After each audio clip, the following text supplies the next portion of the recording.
Okay. Good evening, call to order. Nancy Kupka. Here. Mike Davenport. Here. Sherelle Fuller. Here. Dan Nicholas. Here. Terry Pavicic. Here. Rick Pavanato. Here. Joanna Vasquez Drexler. Here. Thank you. Thank you. We have a quorum. Let's stand for the pledge. I pledge Pledge allegiance to the flag of the United States of America and to the republic for which it stands, one nation, under God, indivisible, with liberty and justice for all. Well, this is a very pleasant evening because we're going to start with a student perspective. We haven't had one for a while. No, thank you guys for coming. All right, so we have some representatives of North High here. So if you guys could just introduce yourself and then share with the board your story that you're here to share. Can you hear me? Yes. Hi, my name is Emmett Thulin. I'm a senior at North. And some things, we were just going to talk about a few like shortfalls and some good things that are going on. And one of the main things is that I think the teachers have been super accommodating through all of this. Whether that just be in class, like a video or something doesn't work and just electronically it's not making sense, they'll change their lesson plan around that and make do with it. And then a lot of my teachers, because 80 minutes, an 80-minute period is something that we're not really all that used to, they're accommodating for us and making like little short, like 3-minute, go up, use the bathroom, go get a glass of water, like a little something to eat, like that. And so I think that's just been really a positive thing that they're doing. And then also I'm involved in the speech team at North. And we just had our first all-team meeting today. And we got our head coach on the, I think like the DGN Zoom account. And so we've been able to use those meetings efficiently and well. And I think that's something that activities like speech that can be fully online, I think that's really positive that we're getting those going and moving. And then just a few things that I think like might need a little work is that some teachers have been assigning work outside of class that's like additional lectures. And I feel like some teachers aren't using their complete 80 minutes to the maximum capacity that it can be used for. And so that's all that I have unless you have any questions for me. All right, let's keep going around and we'll then just, then maybe some questions will come out. Hello? Okay, Yep, great. sound good. Emmett took some of my points, so I'm just going to reiterate some of the stuff he said as well. Hello, my name is George Fotos. I'm a junior at Downsgrove North, and I have been asked to give my opinions on the benefits and consequences of remote learning. There are some things that I have liked and appreciated about remote learning, and I love the way that the district set up our schedules. I feel like it gave us enough time to focus on that class at hand, and then give us enough time to reset for our next class. Also, I get more sleep, and I think that's great. I don't know about you guys, but the way my schedule is set up, some of my classes, I don't have like a second period or a first period, and I get to sleep in and get more rest, which is great. And like Emmett said, I really appreciate what my teachers have done. They've been super understanding, like they understand everything with everything going on, and they've been there for me, whether it be after class or via email. Some things that I think found more challenging during remote is that we're not face-to-face, obviously, with my classmates and my teachers. Doesn't really allow me to build that student-teacher relationship and even a student-student relationship. There are some students in most of my classes that I don't even know, and I just would like to get to know them in some way. Another challenge for me is that it's difficult to stare at a screen for a long period of time. I lose interest very quickly because of the no interaction with my teachers and my fellow students. As I said, I'm a junior, and junior year is usually a huge academic year because this is the year that colleges look at for grades. Additionally, I feel like I'm kind of missing out on some class experiences, such as labs and science classes, or just different leadership opportunities in other classes, which I feel like I could benefit from. Well, I'm not done. Sorry. Currently at North, I am a part of the Positively North Stars program, which helps incoming freshmen transition from middle school to high school. I have a younger brother, Nico, who is a freshman, and he has benefited greatly from this program. I feel the way that Mrs. Lichman and Mr. Leslie have done this was amazing. He now knows that he's got more upperclassmen outlets to ask for help just besides me. I'm also involved in the PE trainee course at North. Being remote has made that class very difficult because it is student-led. And the whole kind of purpose of that class is to provide in-person instruction, giving students the experience to be able to lead their peers. For the remainder of this semester, I feel that even the next semester as well, I kind of just want to go back to school. I want to be in person, whatever it would look like, either hybrid or full-time. But I want to go back once it's safe to return and stay. And I feel like stay is a big point with that. I don't really want to go back on like a trial basis and then get sent back home to remote, because I feel like that would just kind of be just as upsetting as getting school taken away in the first place. Thank you for giving me this opportunity. Hello. Okay, hi, my name is Veronica Latoja, and I am a freshman at North High School. I would first like to thank all the teachers, staff, and Board of Education members for all the hard work you have put in to make this year the best that it can be. I am truly grateful for all you have done for North High students, especially freshmen, to help us transition into this new learning experience. Today I wanted to talk about some of the things that are going well during remote learning and some of the things that are not. So I'm going to start with the things I do like. Overall, I think that it is less stressful to do school online than in person. We only have half of our classes each day, and that helps us with the amount of work that we have. It's also nice that I get to do work from home. I get to be in a place where I know I can do quality work and also stay focused. I have the chance to be comfortable while doing schoolwork, which makes it a little less stressful. There are also some things that I do find challenging. The first is that students have a lot more responsibility on themselves. We have to make sure that all of our assignments are turned in on time and in the right spot, and if there's something wrong, you have to contact your teacher in your own time. I think that the biggest disadvantage when doing remote learning is not being able to be with people and socialize. I think it is very important to be with your friends and other people so you can make new friends and make those in-person connections. I also think that doing online learning is not the best for students' mental health. Not only are we experiencing a pandemic, but now we have to stare at our screens listening to our teacher talk all day, and this is in addition to already being on our phones for most of the time. One thing that I think has been the hardest for the freshman class is definitely making new friends. We are all new to the school and we don't know a lot of people, and we cannot make those connections over a Zoom call. So in most classes, we are sitting with strangers and are expected to make conversations, even though we've never met or talked to these people in our life. Most of the time, nobody talks when we're in our breakout rooms because, again, we don't know each other and it's a little awkward to talk to someone over a computer screen. I'm hoping that we can go back to school using the hybrid plan. This will give us a chance to make those in-person connections with students and teachers and also get better understanding in our classes. As much as I love waking up and just opening my computer to get to class, I think it would be most beneficial to go back to school, even if it's just for a couple of days a week. Thank you.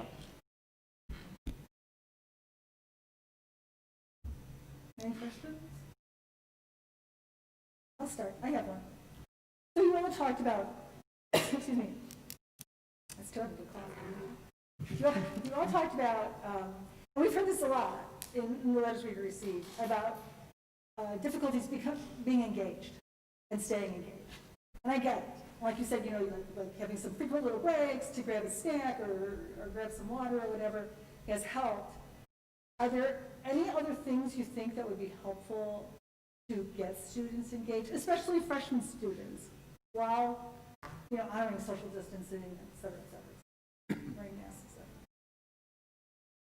cetera? I think that overall, like, I can stay engaged for a good amount of time, but I think that those 5-minute, 10-minute breaks that our teachers give us are always helpful, just because we can go away from our screens and just not, like, walk around or something, just so that we can get kind of moving and just not sitting for a long period of time. But overall, I think that's really it.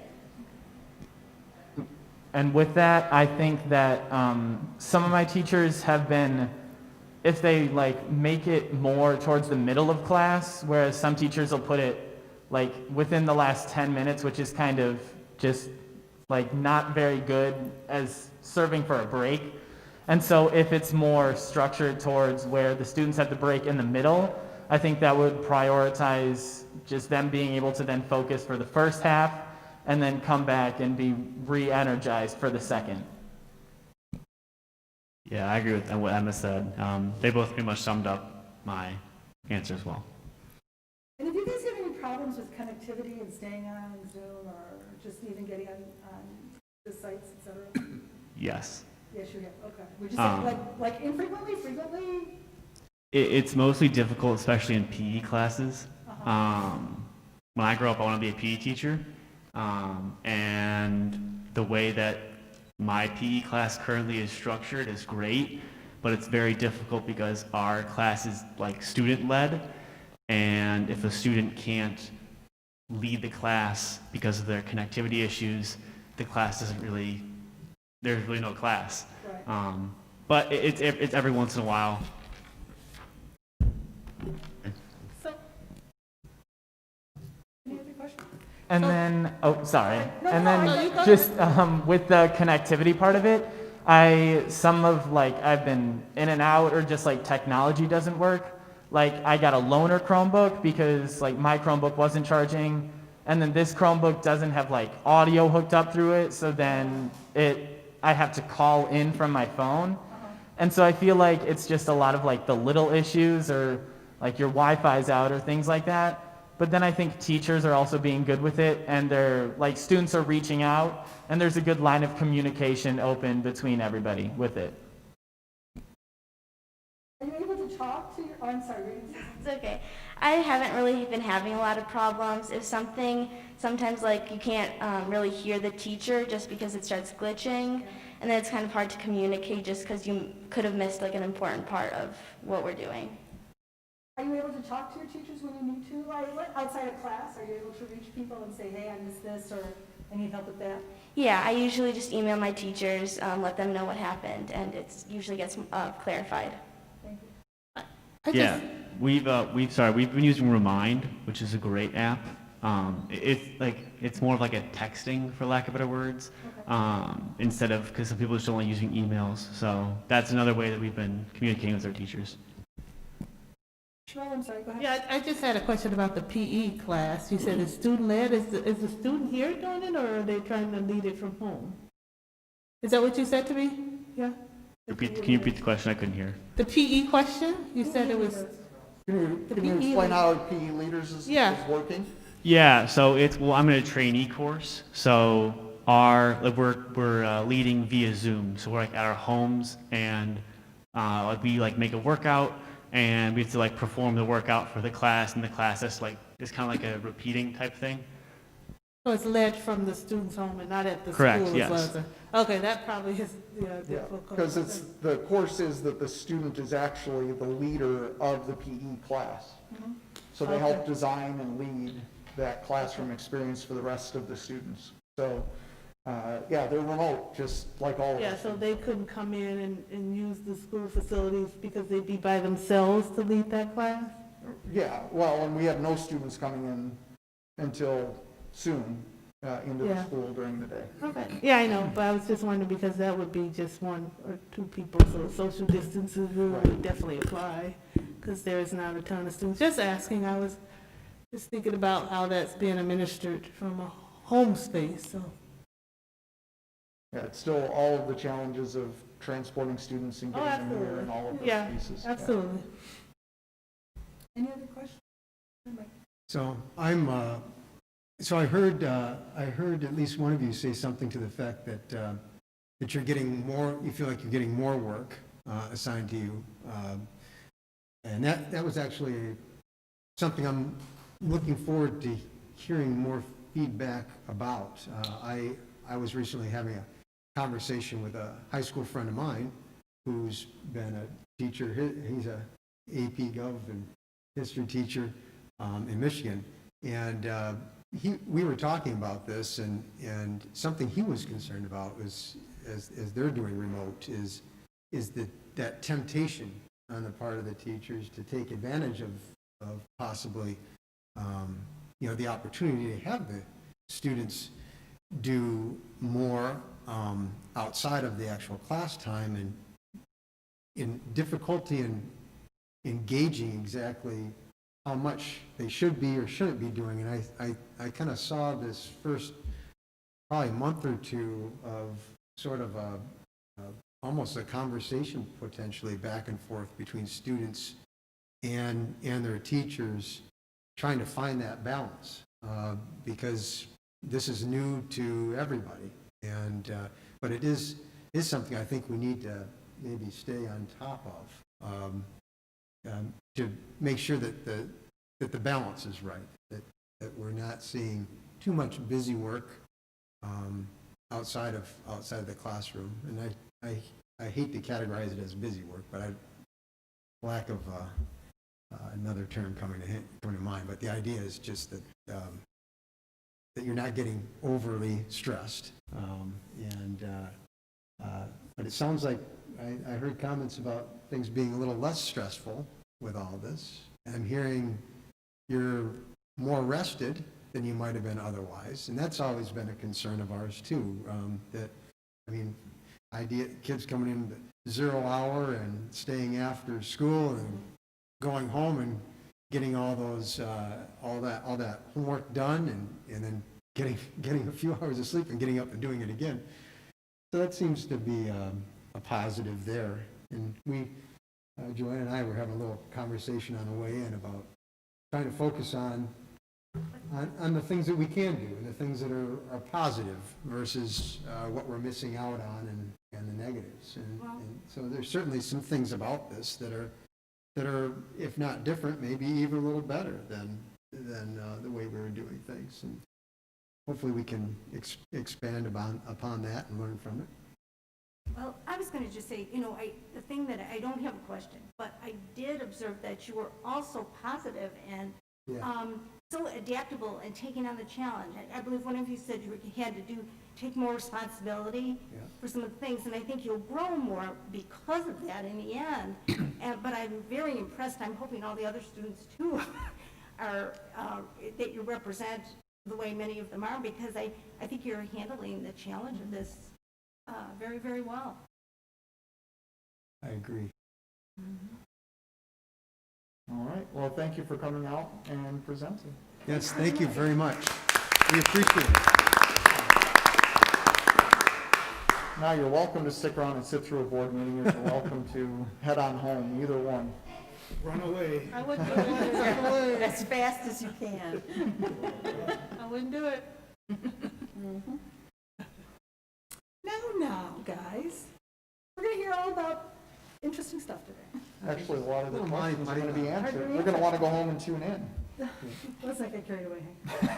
Okay, so we're going to go with the workshop. The first item is the school plan update. Indeed. All right. What I hit? Oh, I'm glad I can see that because. Do you want to trade places with me? 'Cause No, I I'll can be sort of fine. see I it. can Bring see it this from up. here. I just need to get once I get rolling, Here, I'm I'll be holding it fine. for you. Let me see if I can get started back up. There we go. Yeah, sorry about that. I dropped my remote and threw everything off. Oh, yeah? This looks fairly neat. All right, so it's been 3 or 4 weeks since we've been together for a board meeting to discuss where we're at in returning to school. Just going through here, a lot of material to share with you tonight.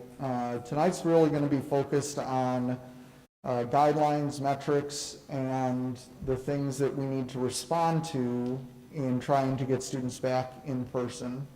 And then next Monday will be, hopefully, we're working very diligently on coming up with concrete plans. We'd like to have some of those to you for next week, and then I'll walk through the timeline from there. All right, as you're well aware, this summer was busy with lots of guidelines, feedback, and planning. We've seen this before, but this is every key date that led up to the August 17th first day of school. But what I really want to point out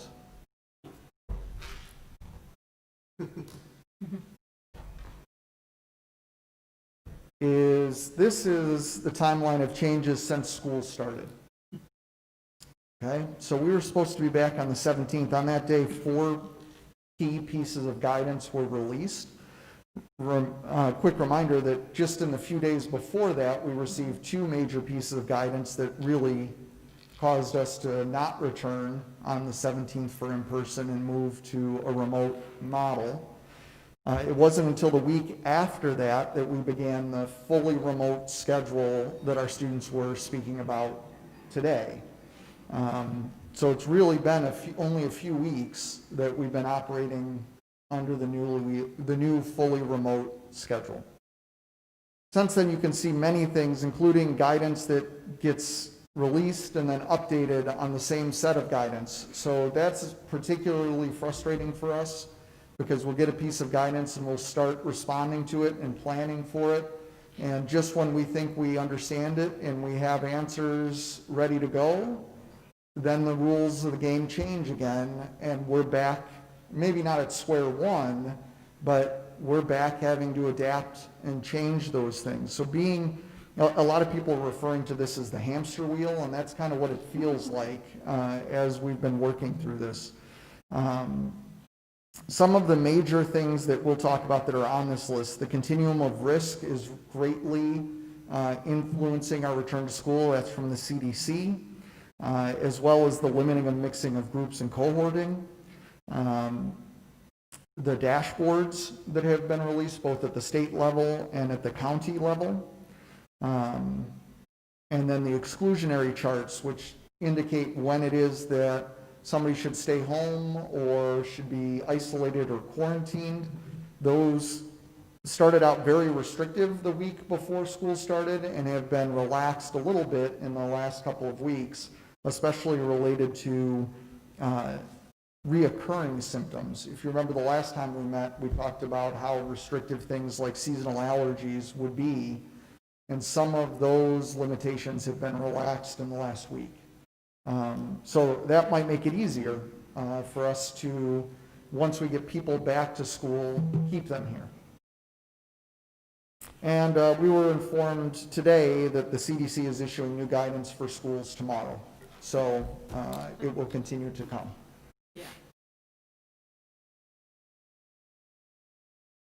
All right, this slide continues to adapt and change, but yes, we are still continuing vigorously to try to return students to in-person learning. I mean, you heard it from our students tonight. They want to be back here, but we have to do it in a way where we're sure that it's safe and that fits inside of the guidelines that we have been told will keep students and staff and our wider community safe.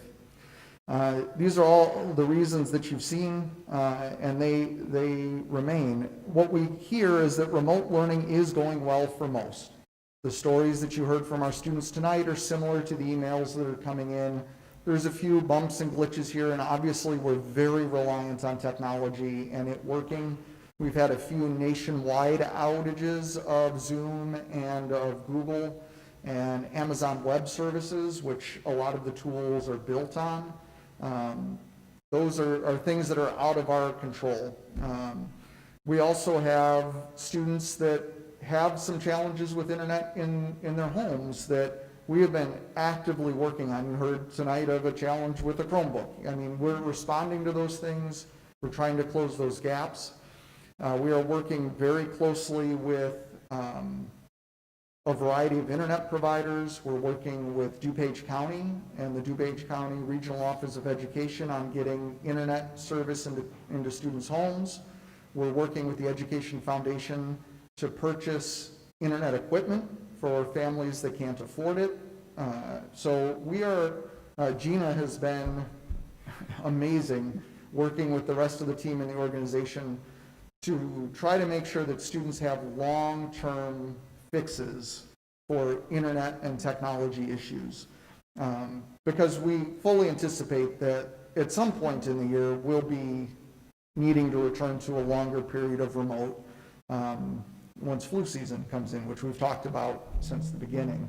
So the team is focused on long-term fixes for our students, not necessarily short-term fixes.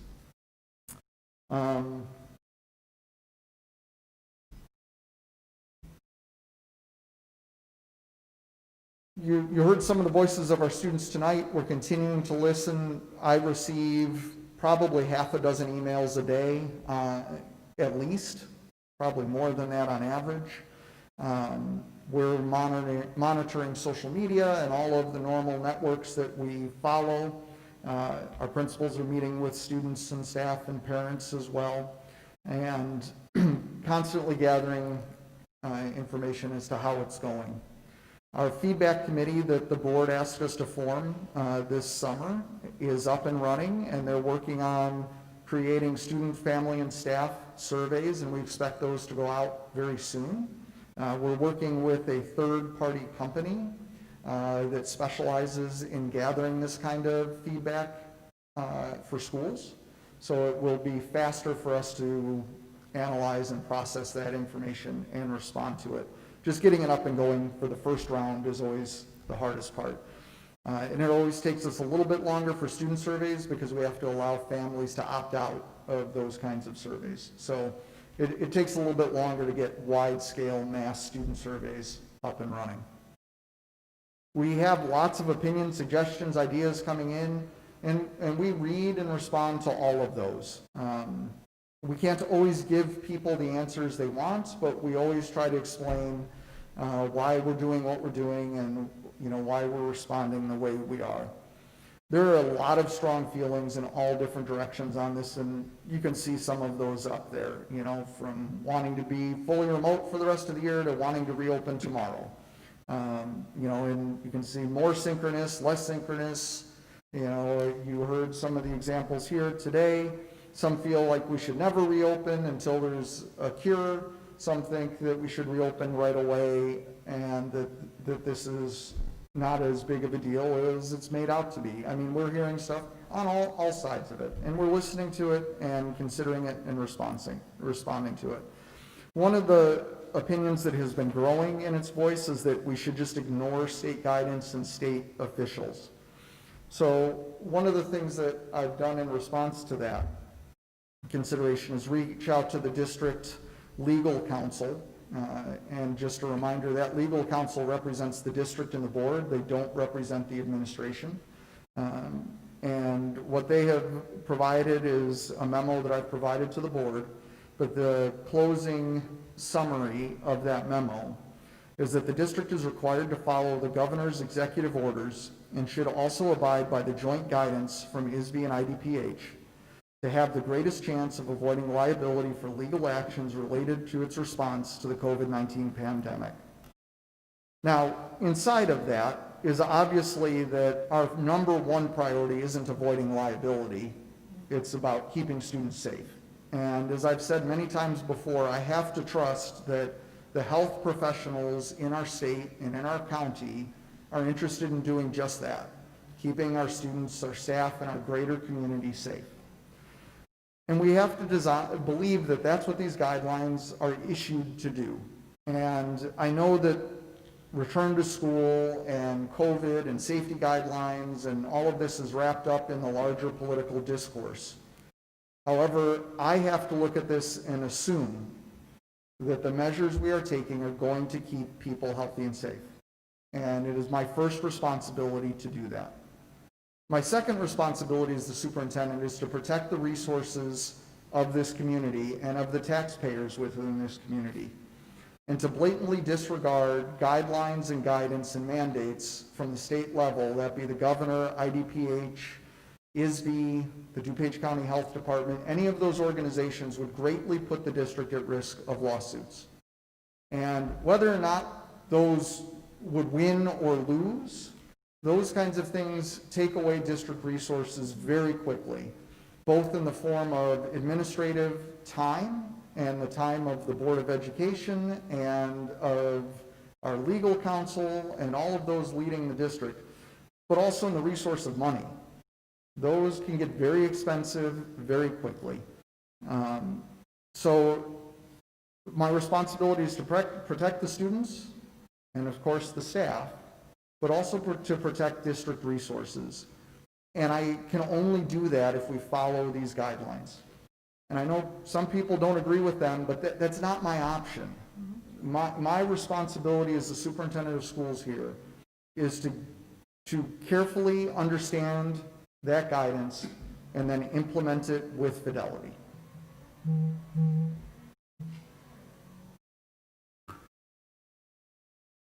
So I just want to iterate that we understand a lot of these things, that we're hearing a lot of frustration of the uncertainty. People just want to know when and how and how it's going to look. And you heard from our students, and if we come back, we want to know that we're there, and we don't want to flip-flop back and forth. We know that switching between these plans involves a lot of capacity and energy. I was talking with Nancy about this, and in a lot of ways, this is just redesigning school. It's like picking up a city and relocating the whole city somewhere else. And there's a lot of complexity in this. And every time you answer one question, there's a million more questions that come out of it. And, you know, we know that the planning also impacts so many individuals, right? And it's different for each student, it's different for each family. And how we work through that is very complex. And we understand that people just want to know what's going to happen so they can plan for it and they know what's coming next. And as we have all summer, as soon as we know definitively what we're going to do, we share it as widely as we can. But we also know that each one of these scenarios is going to get intense feedback and scrutiny. And that's fair. I mean, it's fair for the community to ask a lot of questions and seek to understand why we're doing things the way we're doing. But no,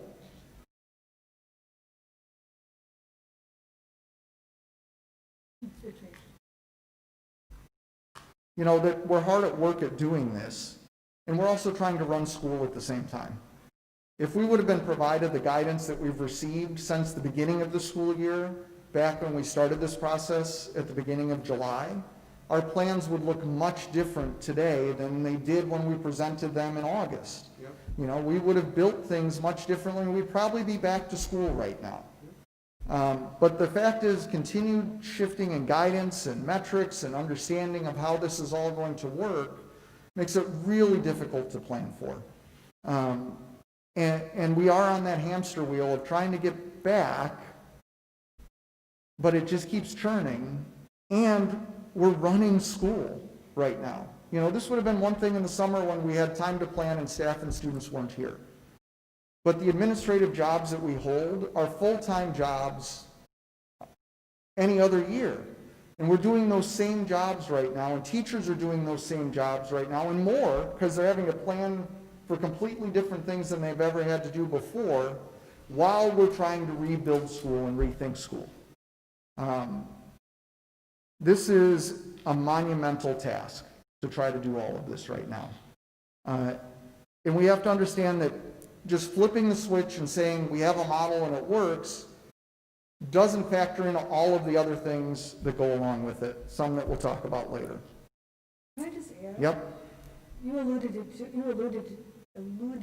it in the timeline. But the science is changing all the time. Correct. And the guidance is changing all the time. Mm-hmm. And that's just a whole nother layer, and it's not anybody's fault, it's just that this is an evolving situation, and it's a whole nother layer of complexity on top of all these other layer of complexities.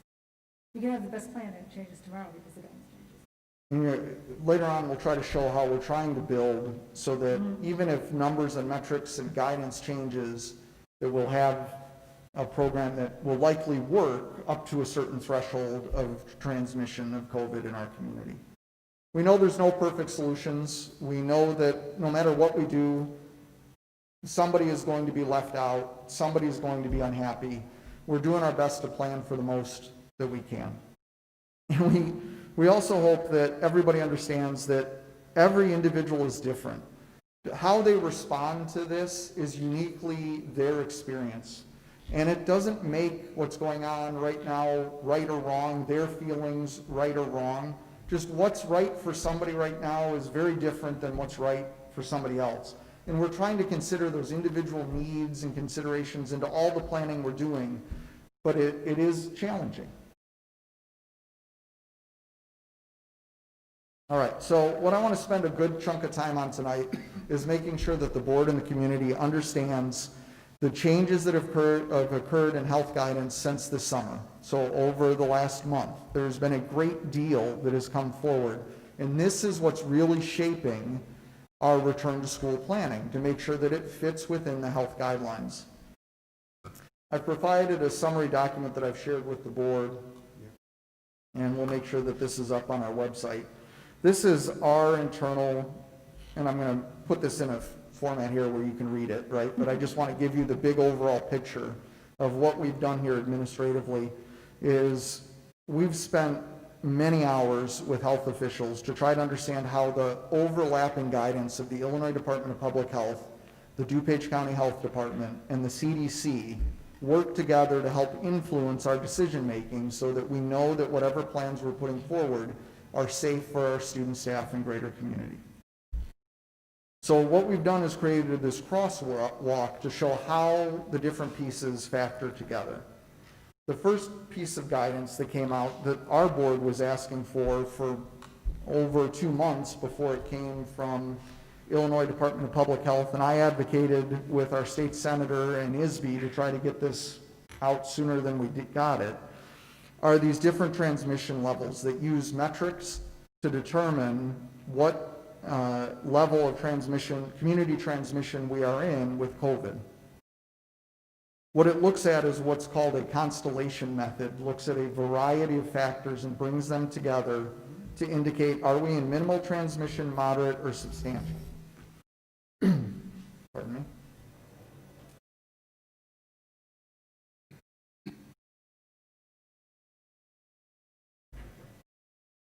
For the layman, this is important because the greater the rate of transmission in the community, the less likely your safety measures are to be effective.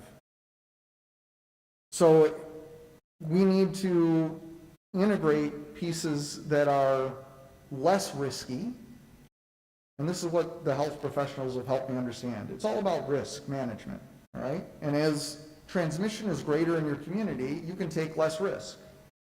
As transmission is more minimal in your community, you can take more risks. So we're trying to devise programming that doesn't require a lot of changes based on where we're at in those transmission levels.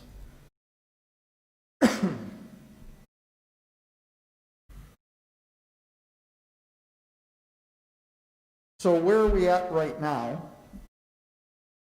Hold on, I think I skipped a slide. There we go. Maybe not. All right. Yeah, let's go back. Go to where we are right now. There we go. Okay, so these metrics are released every Monday. So these came out at 10 a.m. today. This is DuPage County Health Department's metrics. There's really 6 different metrics here. All that it takes is for one of them to be in the next restrictive level, and that's where we're at. So one metric in moderate puts us in moderate. One metric in substantial puts us in substantial. Where this gets complex is that the first metric in itself is a constellation metric. Okay, so the first metric is where do we sit as a county, either in the blue or orange. Orange is the warning level, as defined by the Illinois Department of Public Health. So what risk metric color are we in? Are we in blue or are we in orange? And in the past week, we moved from blue to orange. That alone, that one factor in moderate, would be enough for us to be in moderate. Okay?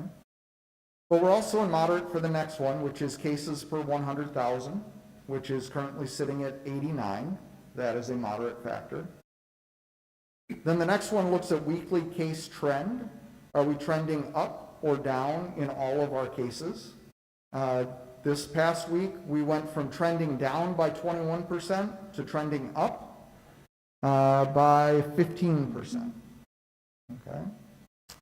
Okay. Youth trend looks at cases under the age of 20, and how are we trending on that? We went from trending down by 34% last week to trending up by 43% this week. Those last two metrics need to be trending for 2 consecutive weeks for them to kick in. That's why you don't see rating for those, because we haven't hit criteria for 2 consecutive weeks, but it's trending in the wrong direction for both of those.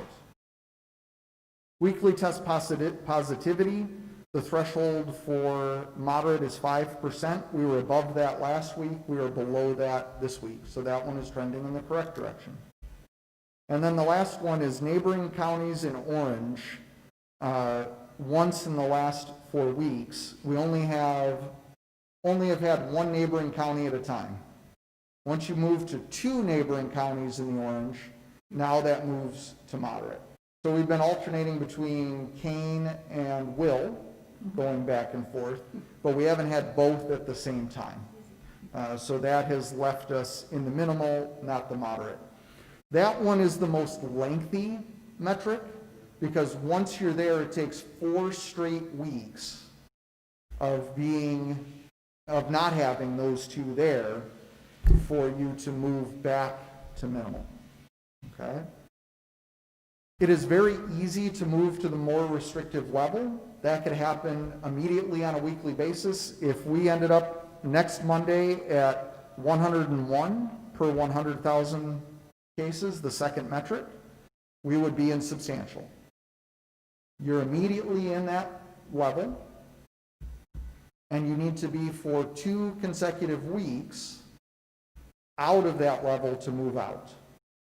So if we move to substantial next week, it's then 2 more weeks of good numbers where they're all in moderate to get into moderate, or that they're all in minimal to get to minimal. So it's much harder to move backwards than it is to move to more restrictive. So it's 2 weeks at or below the established threshold? Correct. Okay. 2 weeks at or below the established threshold to move into a less restrictive transmission level. So this demonstrates how important our wider community is to making sure that we get back to school, and once we're at school, that we stay there. And I'll show you the impact on school in a second, but I just want to make sure that everybody understands kind of how these levels work and how we move in and out of them.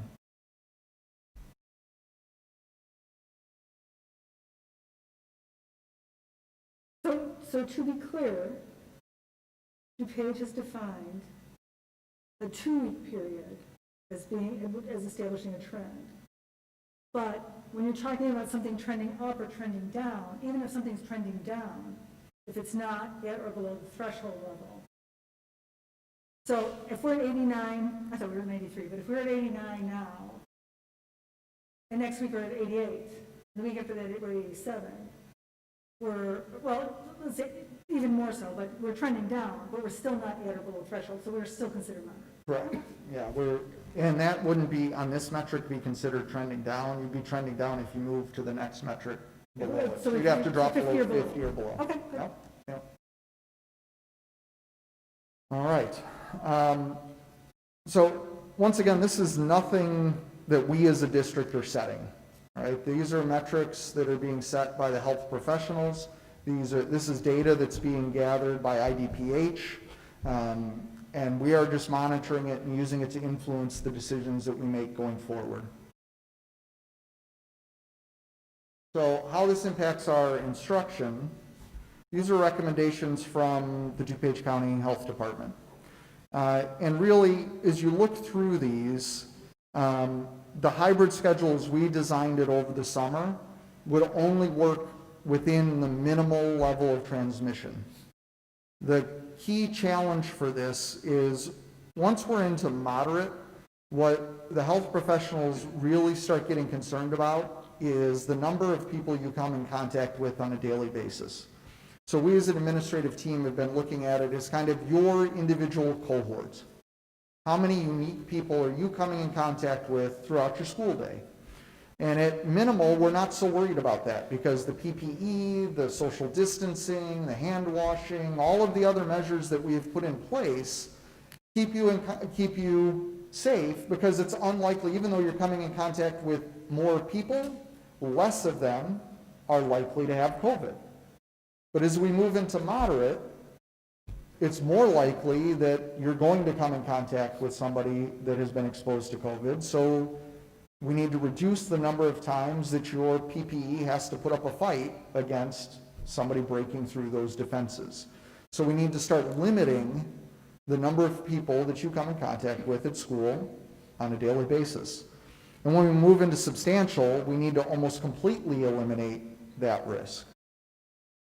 So you can see some of the basic things that we're thinking about. To bring all students back on a regular basis in the moderate transmission level, which is where we are now, and we'll at least be here for 3 more weeks, is the need to develop a new schedule that meets some of these safety guidelines, which I'll show you how we do that in a second. Yep. And we talked a little bit about this before. So just to be clear, so when we're changing when we're going to change levels between minimal, moderate, and substantial, if we become more restrictive, that's an immediate. Correct. Your numbers spiked, we're going to be more restrictive. If we're going to become less restrictive, it's going to take a period of time defined as two weeks. But in essence, it's really 3 weeks because we have some time to operationalize. So if I was a teacher, if I was teaching a math class, and I found out this week, oh, our numbers are starting to look pretty good, I would then know that potentially in no fewer than 3 weeks, we could be moving to a different type of schedule. But I would have at least 3 weeks to think about how I was going to do this and plan. Right, and this is important for students. It's important for families that are managing their family schedules and who's watching out for kids and who's making dinner and all of those kinds of things, right? So, however, the other direction could be immediate, right? It can become more restrictive immediate. So I know that can be challenging for families as well, right? So this is why it'll be important to communicate on a regular basis what direction is the data trending in. Right? And right now it is not trending in the right direction. And I am very concerned about how the Labor Day data that will influence the data this week will impact us for our next round of updates a week from now. So Hank, at what point, I don't see it up here, does the data point to back to school full time as normal? Coming next. Coming soon. I'll get there. So what we need to try to do, obviously substantial transmission, they're saying it's pretty much a remote schedule. What they're looking for us to do is to bring in just very small groups of students at that point. And really most students, almost all students are remote. What we need to try to do is to build a plan that works in moderate and minimal, because that is most likely where we are going to spend the majority of our time for the remainder of the school year. Our challenge is the plan that we built this summer doesn't work there in moderate. It only works in minimal. And as I've said many times already, even tonight, had we had this data in June or July, we would have a plan right now for students to be back in person that worked in moderate and minimal. However, we didn't have the luxury of having that information. So the last thing I want to bring to your attention is the CDC recommendations.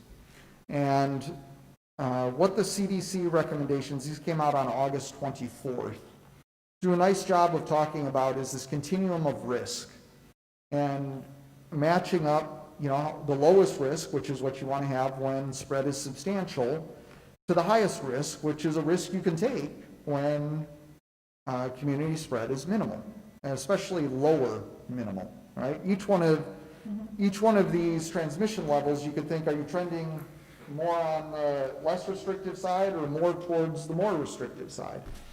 So that's how all of these things then piece together to give us what to do. Now, our key dividing line is between some risk and medium risk, because we expect that we're going to live in moderate most of the year. And that's what low moderate sits in medium risk, high moderate sits in some risk. And the difference between the some and the medium risk is the mixing of groups, right? So when you're in some risk, they want you to try to start cutting out the amount of times in which students are mixing throughout the day, right? They want to keep that, your individual cohort, the number of students you come in contact with, small. And as we move the other direction, as we move to the left, the first thing we get to in the medium risk is the ability to start some mixing of groups. So at the high school level, the way the curriculum works, we're not like an elementary school. Elementary schools can do some risk pretty easily, right? It's the same teacher with the same group of kids for the whole school day. You know, you might push in some specials, you might have a lunch period, but you could keep those kids together in their own unique group for the whole day. That's not how high school is built.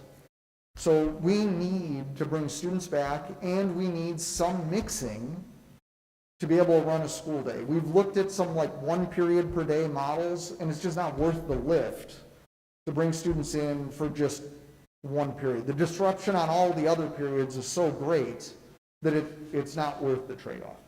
Okay, so we need to have at least a schedule that allows some mixing of students throughout the school day.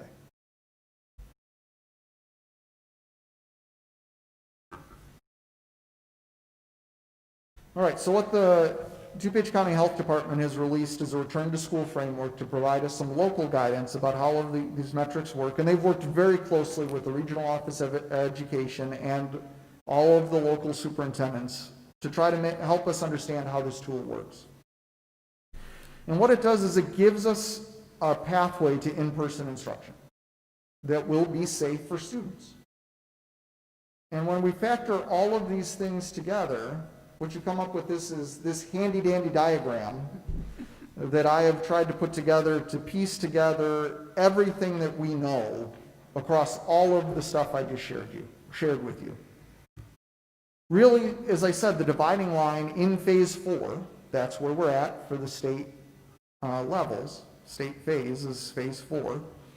We have kind of these 6 degrees inside of phase 4 that range from low minimal, so you would be in those transmission levels, everything would be minimal and the numbers inside of those things would be pretty low.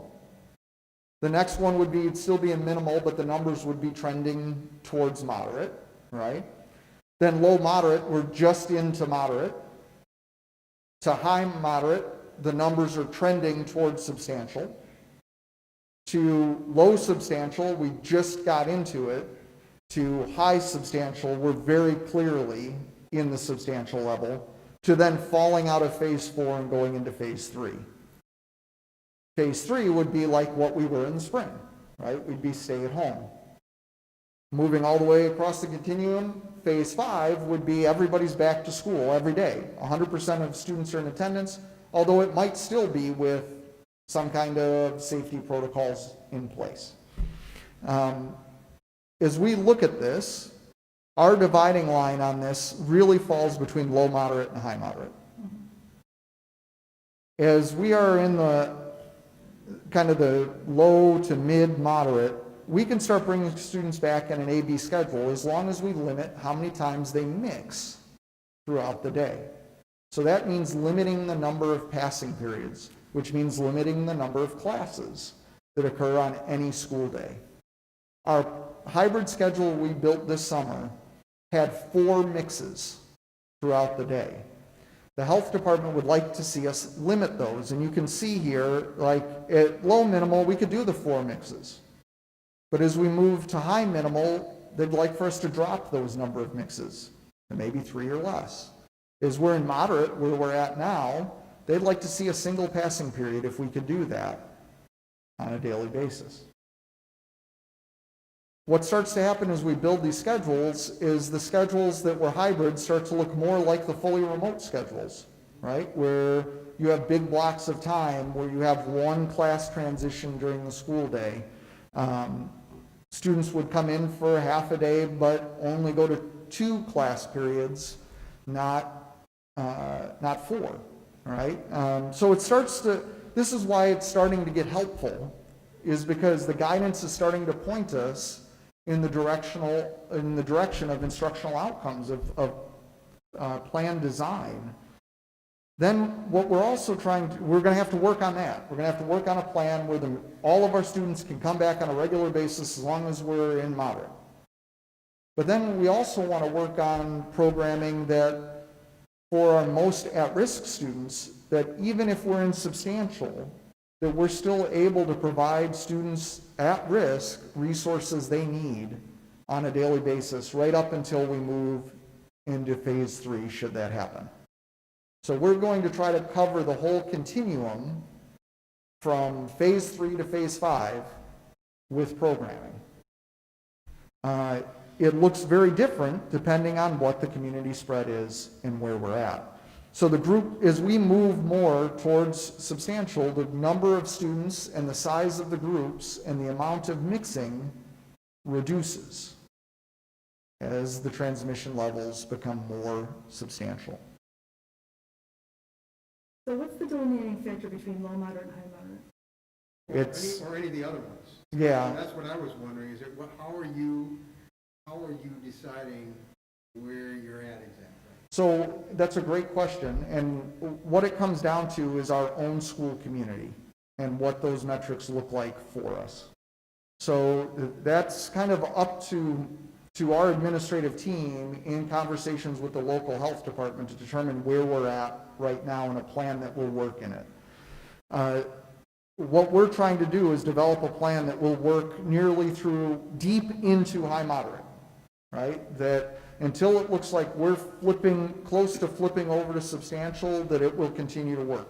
We want the least flip-flopping, like our students talked about earlier, as possible. So we wanted to develop a plan that it looks like nearly all the way through moderate and all the way through, definitely all the way through minimal, that we'll be able to have students here on a regular basis. All students that wish to return, returning.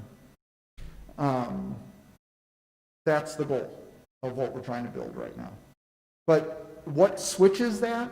It's us talking to the health department about here's what the metrics look like, here's what it looks like in Downers Grove and Woodridge and our greater community, here's been our response to it, here's been the number of cases that we've seen show up within our own schools, because that'll measure how well is our own community following the safety measures and protocols. It's a very school-by-school, case-by-case basis as to where that dividing line is and when you move from one to the other. Do you have data that looks at specifically our community versus the county as a whole? And Yes, that- yeah, we can pull off of their dashboards our zip codes and That see way- what our data looks All like. right, Yeah, I get it. yeah. So, let me just, what high schools in our general community? Are there any other high schools that are currently? In DuPage County, no other high school is open right now. We're all wrestling with the same stuff, and I'll talk about, I'm getting to where that work in a That's second. fine. All right, so this is a good one for you to just spend some time digesting, and if you have questions, I can definitely address them next week when we're hopefully talking about how future programming fits inside of this continuum.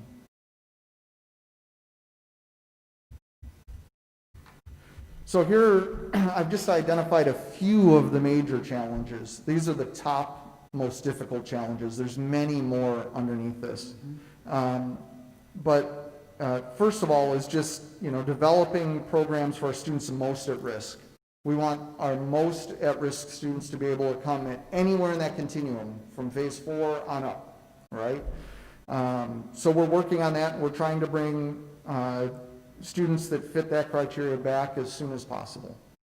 Revising a schedule for all in-person learners that fits within that moderate and minimal range. To do that work, we're eyeing an October return, and I'll explain a little bit more about that in a second. We have some health guidance that has changed drastically, especially related to the fitting of N95 masks for nurses and custodians. So each one of those folks that might come in contact directly with COVID-related symptoms or have to clean up after that all need to meet with a medical professional and have their masks fitted. And getting the appropriate masks that fit the person, A, and can be fitted appropriately, B, has been a challenge. As you can imagine, the availability of medical grade N95 masks is, it's not like you just walk into Walgreens and pick one up. So that has been a challenge to get. All the other PPE, we have had very little challenge getting, but our first round of N95 masks that were on the IDPH list originally were then removed from the IDPH list. So then we had to go acquire a separate round of masks, which we did, but they didn't fit half of our people. So then we had to order another round, and every time those come in, you have to schedule an appointment. Good Sam has been amazing to work with us on this. They've been great partners. But you imagine they're seeing a lot of people as well, not just us. So we have to get those folks scheduled, get them in, get it fitted, make sure that they know what they're doing to be healthy and safe with those. So that has been, has slowed us down in getting some of our at-risk groups back. Because we can't bring anybody back until we have nurses to take care of people that might be sick and custodians that could clean a space where somebody could have had COVID. Have we thought about certifying anybody in fitting an N95? Yeah, we've looked at it, but right now we've just been focused on just getting them fitted. Transportation is hugely complex, especially because we share transportation services with District 68 and 58. So any plan that we're talking about for returning all of our students for in-person learning also needs to fit inside of the District 58 and 68 plans that are being developed. And they're developing their plans under the same changing guidance that we're developing our plans. So now you have a three-way fit that have to work together as well. So this, it's just the complexity of the problem that makes this go slower, and it isn't just like we could start tomorrow. The changing exclusionary guidance and decisions and the availability of students and staff, those changes have actually made this better, or more likely that we're going to return in the loosening of those restrictions in the last week here. However, whatever plan that we build that fits in moderate and minimal, we still need to make sure that it fits within the needs of all of our families. So before we just bring everybody back, we need to know who's coming back and how many families wish to return with school looking this way rather than what we talked about in the summer. So just as in the summer, we put out, here's our plan, here's how the hybrid schedule is going to work, here's what it's going to look like for your kid. Do you want to come back to school with school looking this way? We need to do the same, provide that same opportunity to our families in whatever we build here. So we need enough time to communicate whatever this new schedule is and what it looks like, to allow families to understand that, to tell us if they're coming back. Some families might look at this and say, yeah, I was concerned this summer, but I'm in now because I'm much more comfortable with this new plan than I was with the old plan. Mm-hmm. Other families might look at this and say, whoa, wait a second, in the summer, I didn't know about this minimal, moderate, substantial stuff. Sure. And now that we're in moderate and trending the wrong way, I don't want to send my kid to school, right? So we built a lot of classroom assignments, sections, all of those things based on the number of students that would be in each classroom, right? Because if we had a small class, but more students returning in that small class, and they were scheduled in a small classroom because it was a small class, but now we can't do social distancing in there because more kids are going to return, we had to move them to a larger class and another class into that smaller class. So we have to get all of that survey data back from our families so we can reschedule parts of the building and make sure social distancing can be maintained when students are back. We also need to survey, we sent out a survey to all of our families about transportation to know if students are coming and if they're riding the bus. And if we have bus routes that have more than 11 students on them, then we need to build seating charts for each of those buses. That takes time as well over the next couple of weeks to build the seating charts, communicate them to everybody, make sure that our bus monitors, that we have bus monitors for every bus that have been trained on how the seating charts work and everything else. So there's a lot of pieces that go into this over the next few weeks. This is why you're hearing October. I know it sounds like we should be able to develop a schedule in the next couple of days, and then next week have everybody back to school. And as much as I would love to be able to say that we could do that, it is just not possible to do that. Even if this is all that we had to do, right? And weren't just also trying to run teaching and learning at the same time we're doing all of this. And we'll see what the CDC guidance says tomorrow. I mean, the changing guidance could cause us to have to go back, rethink something, and move it forward.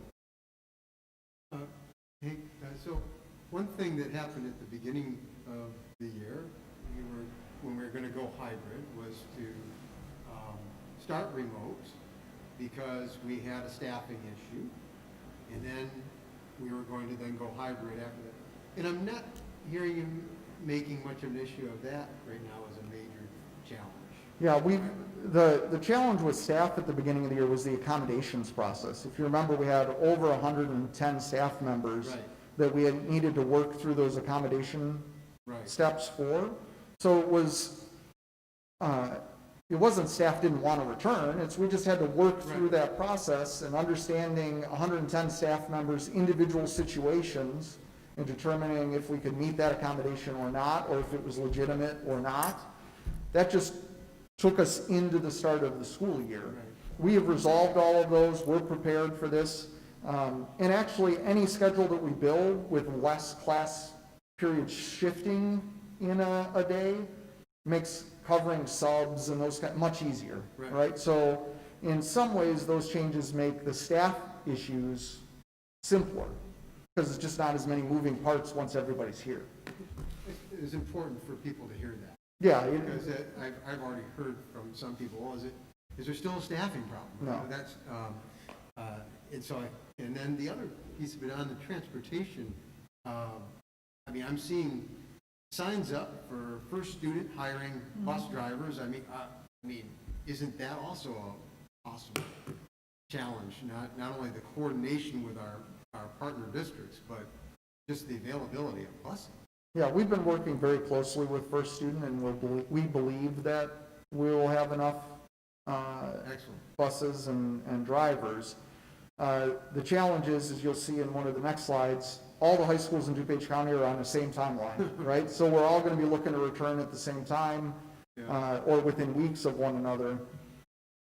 So we count on it. We have a good relationship with First Student, and the fact that we do have this cooperative between the three schools, although it does create complexities, it does make us more of a heavy hitter in the bus market just because of the number of buses and the fleet that we need to maintain between three school districts. So that does provide us a good leverage point to get our buses up and running.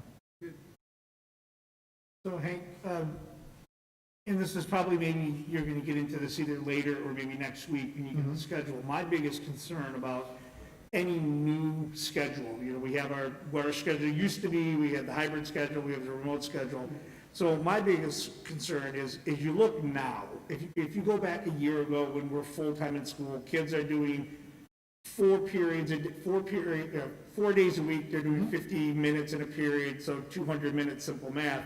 Now they're doing that same thing, they're doing 80-minute classes twice a week, so they're already losing 40 minutes of instruction time a week. So I'm concerned about when we talk about limiting to 1 passing period, 2 passing periods, and only being in 1 or 2 classes.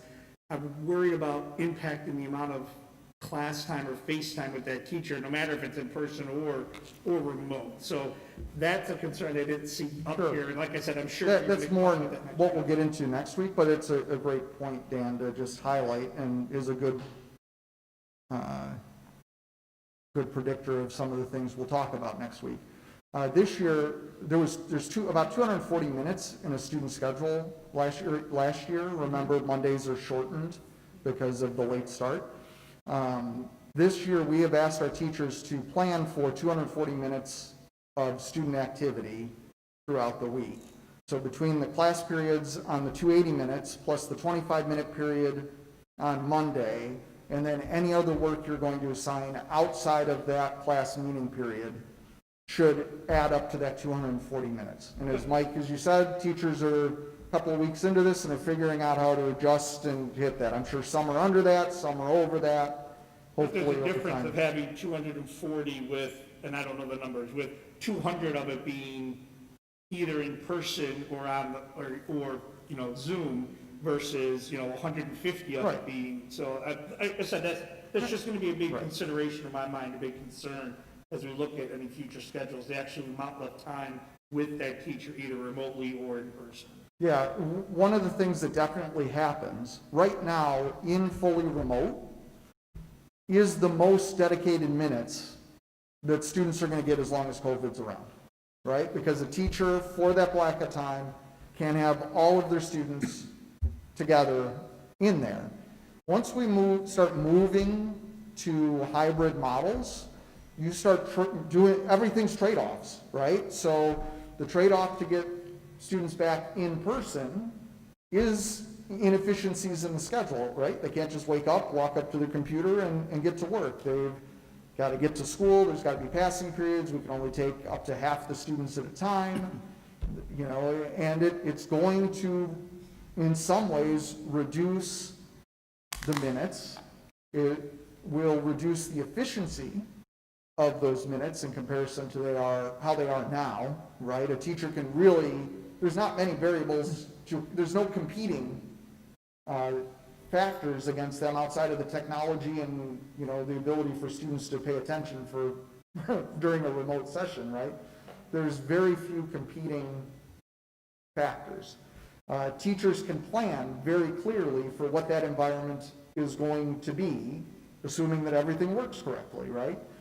Once we start moving to hybrid models, teachers have to start planning for more types of learning activities, right? They're going to have to plan for students that are in person and students that are remote, how those groups interact with one another, how those transitions work.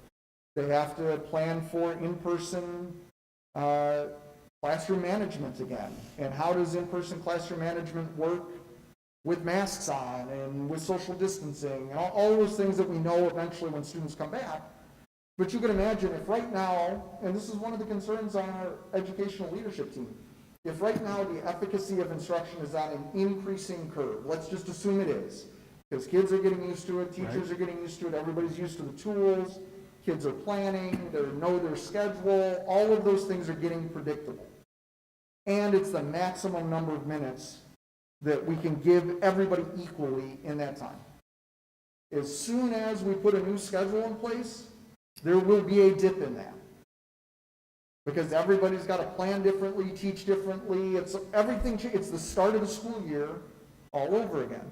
Plus you need to build in opportunities for kids to get to know one another in person and to know each other's names and to know what that person looks like with a mask on. And there is a huge reshuffling of the school year. There's going to be there are trade-offs instructionally for the benefits of bringing students in for in-person learning. And that's what we're trying to do, is to make sure that the trade-offs are of value, are worth it, to make this all worthwhile, and that families know those trade-offs before they select what model do I want my child to be learning in. So, you know, this is part of the stuff that takes time and working through and thoughtfulness, especially because the rules of the game were kind of just established 10 days ago. Can I just say, too, I think it's a bit of a trap if we get too caught up into trying to measure what we're doing based on the minutes. A minute is not a minute is not a minute. Right. And in the end, what we're really looking for are results, right? So the question is, ultimately, are we getting through the curriculum? Are the students learning? And, you know, what's the result of all of that? And that's, I think if we stay focused on that and using the tools that we have, that's that's where we need to be. Ultimately, maybe we do need more minutes than what's being delivered right now. We Yeah. don't know. Yeah, I know, I mean, But- because you could get through a schedule by Right. just, Right. I mean, there's in-person, Right. there's asynchronous, and there's synchronous learning, Right. and all three of them have positives and negatives and Sure. trade-offs, and it's what mix of those is the Right. best mix Right. for our students moving forward. And hopefully, picking a model that's gonna work and be there for Sure. more than a week before something like that. Yeah, I've read some of, some of the emails and, people's comments about things as well, and I just think it's, I don't think that we need to be looking at this from the standpoint of, hey, it's 240 minutes here, it's 220 minutes this way, or whatever, and somehow there's something less happening. No, it's because we're different. really focused on quality, Well, not and quantity. it's what are you offering in each of those, right? In-person That's has right. a set of variables and experiences that we can't offer Correct. in any other way. Remote also has some of those. You heard some of those advantages from our students tonight that we can't offer in-person, right? But it's about the balance of what goals are we trying to achieve instructionally within that.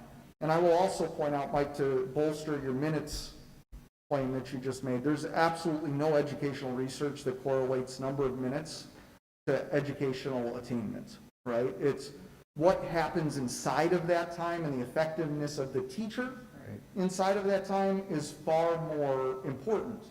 But that's the trade-off, right? The more the teachers are having to plan for something new and adjust and adapt, and I had this planned and now I have to do this, that lowers the effectiveness of any minutes that we have within that class period. So giving teachers time to plan, to put together good experiences for kids, to make sure that the time that they have with them is optimized to the utmost of their ability, regardless of the learning mode or model that is taking place, is the most important factor, which is another reason, to go back to what you were saying, Nancy, turning on a dime to go into one of these models that they've never taught in before is not a smart move to make. We need to have time here for planning, professional development, to make sure that our teachers have time to do their work, right? Because our teachers are professional. They're going to research how other schools are doing this, how it's working across the country, and our teachers are going to put together good experiences for their kids. But there's going to be a learning curve for any new model we introduce, just like there was for remote learning at the beginning.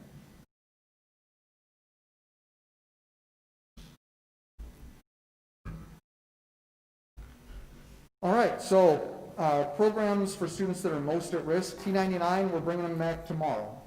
Okay, so remember that's its own building, it's its own students with their own unique set of abilities and challenges. So That's great news. we've worked through that. We'll start bringing them back on an A-B schedule each day tomorrow. About how many, remind me, about how many students do we have and about how many teachers? So how many people are in the building at any day on the A-B schedule? I don't know in the new schedule how it's exactly working, but it's less than 30. Less than 30? Yeah, on a daily basis. That's right. I'm not sure, I can't give you an exact No, number, that's but fine, generally that's fine. speaking, But it's my point less is than it's a 30 small students. number. Oh, it's a very small group. It's a small building, but it's Right. not that small. Yeah. We're working, as I mentioned earlier, we're working with students that have internet challenges at home to try to get them long-term solutions. But students that are critically challenged in that, we're not able to close the gap. If they're not able to connect to remote learning, it's critical that we get them to a place where they can. So we've identified a very small number of students at North, a little bit larger number of students at South, that we're going to start looking at just having them work from school remotely, just knowing that we have internet, we have power, we have good environments where they could work. We'll have an adult supervise that group of students while they just do their remote learning from here. Once again, some approximation of the actual numbers? I mean, what's small group in the context of 5,000 students? Gina, what numbers are we looking at for?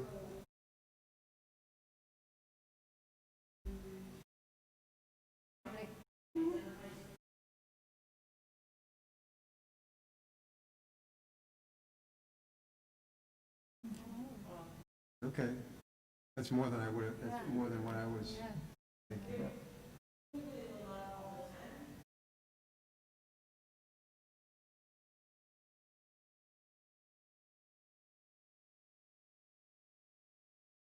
So we're in the process of reaching out to all those families, determine if it's appropriate for them to come in, then we have to arrange for a location, transportation, all of those things to make sure that it works and that they're being taken care of. And we also have some folks with home challenges as well, where they don't have stable housing or there's some concerns about their wellness or safety at home, and we'll look at bringing some of those students in as well. And they'll come in every day, they won't be on any sort of. Yeah, we're working on how that schedule will work for them. English learners, Gina's been working on that all summer.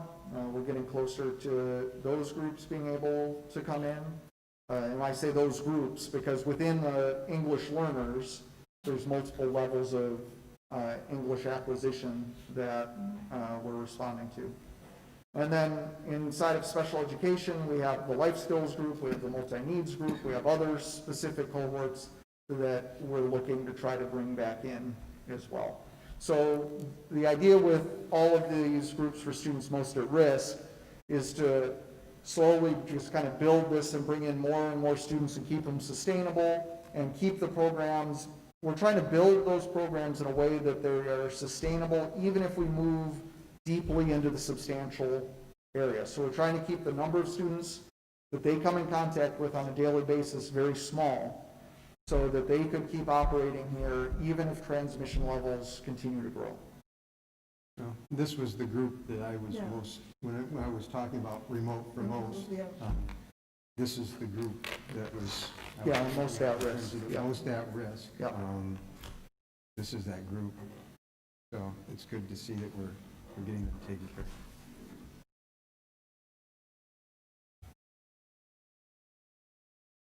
All right, so other neighboring districts, you know, I meet with the other, all DuPage superintendents meet twice a week. We meet on Mondays and Fridays to discuss how things are going, and to also meet with the DuPage County Health Department to understand what transmissions levels look like in the county and how to respond to those. And then I meet with the District 99 partner superintendents once a week as well to discuss how programming is going in all of our partner districts. We all continue to be very frustrated. I imagine many of our families listening to what I'm talking about right now that want their kids back at school, many of our students that want to be back at school tomorrow are frustrated, and so am I. So is our administrative team. So are we. As I have continued to say, if we would have had the guidance that we have now in June or July, our kids would be back right now. I am confident that we would have been able to build a safe program that worked in moderate or minimal, especially given the time and space of the summer to do that. However, we are where we are now, and being frustrated isn't going to help us fix it. So we're working closely to, we're sure that we don't have all of the best ideas in the county, so we're working closely with other school districts to see what's working for them and how they're approaching it. Most of the other large public high schools, and that's who we need to compare ourselves to, That's right. is other large public high schools. They're facing the same challenges and school sizes and restrictions that we are on similar timeframes. They're looking at either this week or next week, starting to return their most at-risk students in a variety of different programs, and then are looking at somewhere in October for a return. Hank, for the sake of the audience, can you maybe further explain how it is that some of the private schools are able to start? But we already understand why, we need to follow executive orders. We need to follow the guidelines. Yeah, because we are a public high school, we Right. clearly fall under the executive orders and the direction of Illinois State Board of Education and the Illinois Department of Public Health. Right. Where a private school has more liberties that they can take within those guidelines. It's essentially, for lack of a better description, a group of people that have a private membership to something, and then they can decide amongst themselves To some They extent. can limit they can ask their families to, sign something that says they're not going to sue them or something. I don't know, but there's more, they have more control over that. They definitely have more control over that, and they tend to be smaller settings, right? They're smaller settings, so they a lot of times have like a grade level, Right. a single grade level at each, so, you're not talking about even the larger high schools are still very small in comparison to what we're talking about here. I mean, when I see a lot of community members that are frustrated sending me school districts that are open, many of those school districts have less students than one class in one of our high schools. Yes, if you have 500 to 600 kids, you likely can be open right now, especially at the elementary level. Sure. You're not seeing large high schools like us that are in close proximity to Chicago, or that have a train line running through us that are taking people back and forth to Chicago every day, that are open. It's not, you don't see that in the suburbs yet. Right. It's just, and we're all in similar spots. Stuff further west, you're starting to see, like Lincoln Way open up. You're starting to see some of the smaller high schools that are able to work in this and develop programming. But districts our size, with as many students and staff and moving pieces that we have, and also what that also offers that is a great advantage to our community is a great wealth in curricular choice for students.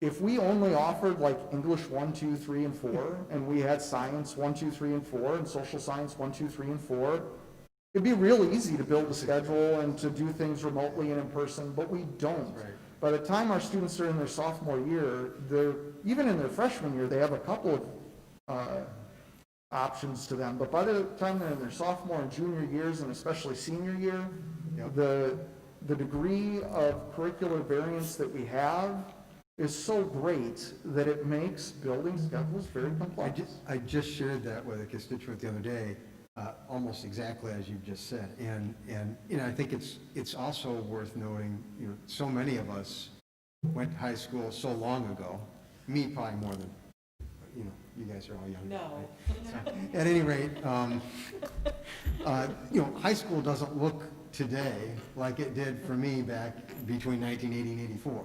And there's so many more classes offered, things are, so I've heard from some people going, thinking, I don't know that everybody really understands, the breadth of what we're offering here, and that is making it more difficult for us in terms of accommodating within these plans. But I just thought it was important because I know you've seen the same emails. People saying, "Well, there's schools around us that are open. Why can't we do it? We're fairly well off here, and we've got smart people. Why can't we do it?" And these are the reasons why. And I just, for the benefit of those watching, want them to understand we are working hard at this. And the last point on here is we want to do this right this time. Now that we know what we know and about the fluidity of moving between these transmission levels, we don't want to end up building a plan, sending it out to the community and saying, oh, it changed, so here we go again, right? We would like to, now that we have this, to try to future-proof our plans and try to make something so that as long as we're in moderate, that we can have students coming back on a regular basis. But we want to make sure it's a good experience for students. And that's what we're trying to do right now. We're trying to build that. And hopefully, we're spending the majority of our days on this, and I'm hoping to bring you a pretty good plan next Monday when we meet, and then have some more timelines and details approach to it. But we have a lot of chicken egg problems right now. It's like we need to have transportation to bring students to school, but we can't figure out transportation until we have a schedule. Yep. But I can't guarantee you a schedule until I know transportation works, right? So you move a little bit in one way and you say, oh, this is what I'm thinking, and then you kind of throw it against the transportation wall and you're like, oh wait, that's not going to work. So then you back up and now you got to move a little bit forward, while at the same time you're doing things with schedules, you're doing it with classrooms, you're doing it with curriculum, you're doing it within the the days of the week and how days off are falling and everything else. So you move forward a little bit and then you run into a roadblock and then you have to back off a little bit and then push through. It's a huge logic puzzle to work through. So that's why it goes slower than we would like. Well, the other thing is, if we aren't really ultra careful, and we actually make a situation where we increase transmissibility, that puts us way back to square one. And I don't think that's what people understand. If you really want to get out of this, you got to adhere to the rules. You got to wear your mask. You got to stay 6 feet away. You got to not be in congregate settings. And we're going into weather where everybody's going to be inside. Transmissibility, the numbers are going to rise. So it's not a, oops, we made a mistake kind of thing. Correct. We will go immediately back. Well, and the DuPage County Health Department, along with us, will be looking at our own metrics within our own school walls. And if we build a plan that helps increase the rate of spread in our own community, we're going to be told by the health professionals, you need to change something, and I'd rather not have to keep doing this. I'd rather build a plan that works, that doesn't have community spread any greater than it is in the local community. And we have a plan and we move forward for the rest of the year and we get off of this ride, It would be interesting to know, and it doesn't have to be for next week, but at some point, how are we going to track this internally? We do. We have attendance codes and metrics, and we have a report that we provide to the DuPage Okay, so it's all County Health. done. That's all set up, yeah. Great. Yep. And that includes close contacts? Yeah, there's a whole process for contact tracing, and we work with the DuPage County Health Department. We have letters, we have a whole process. That's all been worked on over the last month. I have a little concern, Hank, in terms of us, what you're going to bring to us in terms of us maybe bringing the students back. I would hate for us to be looking at your continuum between phase 3 and phase 5. And if we're at the low to moderate band, but some of the metrics have us right at the edge of that, and we've been trending up. So I don't know what the break point is, say, for instance, cases per 100,000. Yeah, that's where it becomes less cut and dry so far as what the metrics are saying, and more talking with the health officials about our specific community, our school. That's why getting students back actually helps us with our metrics. Because if we get students back and they're following the guidelines and our rate of community spread while they're here at school is lower than the greater community, we could demonstrate that kids are actually safer when they're here at school than when they're not, right? But until we are able to cross that threshold and demonstrate that, we're stuck in this. I don't think you're ever going to be able to demonstrate that, because you're never going to be able to separate out if our community spread increases. You can't tell if it's because kids came here or somebody came in from Chicago or... But we will know if it's greater than what the community is within our own walls.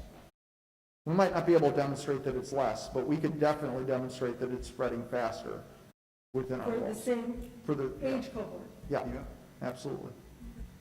Especially if we look at District 99 in comparison to the county numbers. Yeah. For the age cohort, Mhm. not for the general. Correct. Okay. Yeah. Yeah, we could definitely, and we've already talked through with the DuPage County Health Department how some of those conversations will work. They've made it very clear that it will be a collaborative conversation to determine what we should do at that time.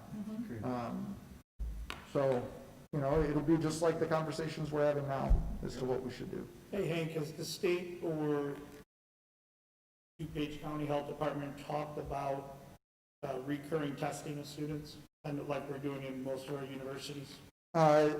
That conversation is starting at the test level about some of the saliva tests and those kinds of things and the feasibility of widespread testing. One of I think I shared with the board last month, one of the things that the DuPage County Health Department says one of our greatest limiting factors is the lack of widespread testing. That would give the health professionals the data they need to know, are these measures effective? Are we doing what we're supposed to do? Are we, is this really somebody that has COVID and we need to respond and lock things down for their cohort of people or not.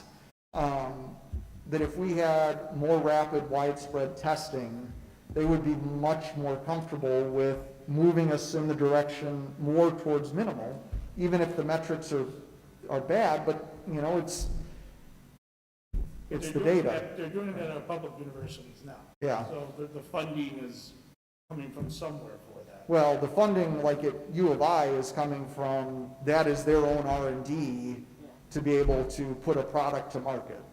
Well, both my daughter's colleges are doing it too now. I mean, they tested coming in, and now 3 and 4 weeks later, they're testing all the kids again. The other thing that universities have are like student health centers, and, you know, they have people there on staff at a level of medical expertise that a public high school doesn't have. Sure. You know. But you said that, what I heard you say to Dan was that they're working on that? We're starting to have discussions about we're at the earliest level of discussions of what that would look like, but it's something we're advocating for in DuPage County with state officials to try to get more widespread testing at the student and staff level within high schools. So we're asking for it. We're asking for a pathway to But that. we're not, but so far, we aren't getting any sort of, anything to make It's us just believe too that early. it's coming, Yeah. or there's no indication. Too early to know. All right. All right. Well, remember, testing is only a snapshot in time. Sure. You can test negative tomorrow, get COVID, or today, get COVID tomorrow. But more information is better than less. Oh, no, I don't disagree with you. I'm saying it has its own You know, too. and to get us as many tools as we can have to monitor and control, the better. So it's a shame we don't have this, you know, and the other, before we move on here too, you mentioned about, you know, on this, collaborating with our other districts and what's working for them, what's not in DuPage County. But aren't there examples elsewhere in the country where schools have instituted some sort of hybrid type schedule already? And are we seeing any data from their experiences? It's really challenging yes, we are. We're looking at the stories, and especially what is working instructionally in those settings is good to know. But it's very rarely it's apple to apple when you go even outside of county lines, let alone state lines. You know, the rules are different, the expectations are different, the communities are different. So it's really hard to say, oh, what you're doing is working, let's just take that. Because they're not building with the same set of Lego pieces that we Wasn't are. suggesting that at all, Yeah. but just, you know, to be able to know what is working, No, and and- that applies or not. Actually, a lot of the early conversations are about the frustrations that districts have because kids don't have access to technology resources. So many of the district stories that are out there are about districts that are trying to catch up to where we are now. Got it. You know, they're learning from us, you know. So, but the other ones that have kids going back or going back in wholesale are under a much different set of health guidelines. And I mean, those are things you could argue all day about, but are not within our purview to decide for all of the reasons I mentioned at the top. All right, so a couple of things in new schedule considerations. Just to review, the hybrid schedule that we presented this summer. So this is the baseline that we're starting from. Like, we built a schedule this summer that works, but it works only in minimal, because what we built to was to follow the safety guidelines, the 6 feet of social distancing. That was the biggest thing that we were building around. We wanted every student to see every teacher every week, but to do that, you need to bring students back, and they go through a 4-period rotation once, and then a 4-period rotation the next time. That doesn't work in moderate because you have too much mixing of students. And then one of the things that we had was that we wanted to separate the time that in-person was learning in person, you know, the in-person was happening separate from remote because of the challenges for a teacher to manage all of the classroom environment of in-person at the same time you're managing outside. And that was one of the key things that we built, was that these were two distinct cohorts that were working in time and space. And some of our same things exist as we try to build one for minimal and moderate. Safety guidelines, 6 feet of social distancing. Now we add the limiting mixing of groups, which drastically changes our schedule. We still want the opportunity for every student to see every teacher regularly, but it's probably over a 2-week period, not a 1-week period, because of the limiting of the mixing of groups. We still are working through the concept of in-person learning scheduled separate from remote learning, and determining whether or not we need to build a systematic schedule that puts those in separate buckets so that a teacher always has one group separated from the other, or are we going to build a model that the teacher manages that time and space, where they would be responsible for both groups and determining when they would learn at the same time and when they would work at separate times. But we're working through with our instructional leaders of how that works. This is the feedback that we're hearing from other school districts around the country, is that that's really hard to do effectively. Really, multitasking with 2 groups of students is a challenge. So if we do that, it's something we're going to have to talk about very carefully and provide a lot of examples for our staff as to how to do that effectively. One of the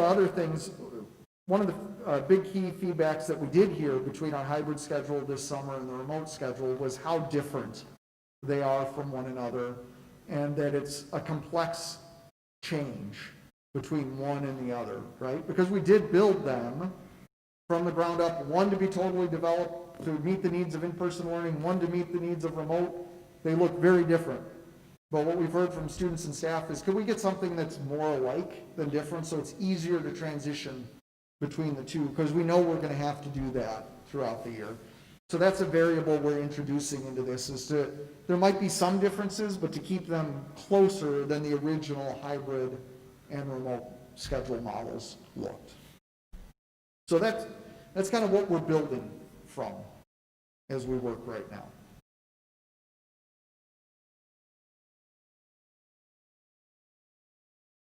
Oh, I didn't change slides for you, did I? There's those things I just said again.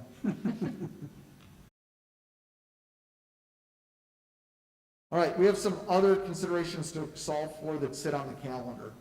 So as we look at our possible return dates in October, October is a weird month at the beginning, in the fact that the first week of October is a full week, but then the next week of October, we have a remote learning planning day that's the offset of the non-attendance day that is traditionally Columbus Day, that occurs on Monday. Then Wednesday is SAT testing for seniors. We needed to find somewhere to put parent-teacher conferences, so we're going to schedule them for that same week, because that week is all messed up anyway. But when we talk, you heard from the kids today, when they come back, they want to come back to something consistent. They don't want to come back and then go to something weird and then come back to something again, right? So the question is, do we come back, around October 5th? That's a date many DuPage schools are talking about, and schools are debating the same thing we are. Do we come back on October 5th, have a week of some kind of a hybrid model, then we have a week of it's all messed up, and then go back to the hybrid model?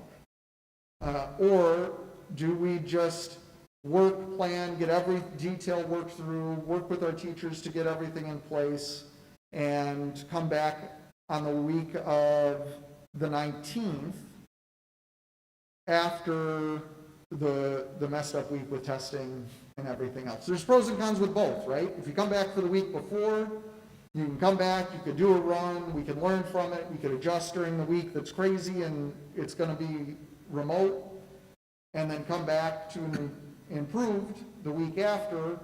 Or do we just say, you know what, let's not bounce kids and teachers between 2 different things, and let's just target the 19th? That's a big conversation that we're going to have over the next week here, right, is determining what is that best date come back. We know some people want to come back as soon as possible, and I get that, I do too, but I also want to make sure that it works and it's within reason. There's not these huge dips in the experience for our kids as a result of it. So don't remember back when we were talking about the hybrid schedule this summer, and the notion that, hey, we'd like to get the kids back as soon as possible because we're thinking things are going to get worse as time goes on, not get better. So wouldn't that be consideration as well? It is, yeah, if the numbers continue to look worse, this might not even be a conversation for a while, right? So that is another major pressure on here, is that get kids back sooner than later because the numbers could go the wrong direction.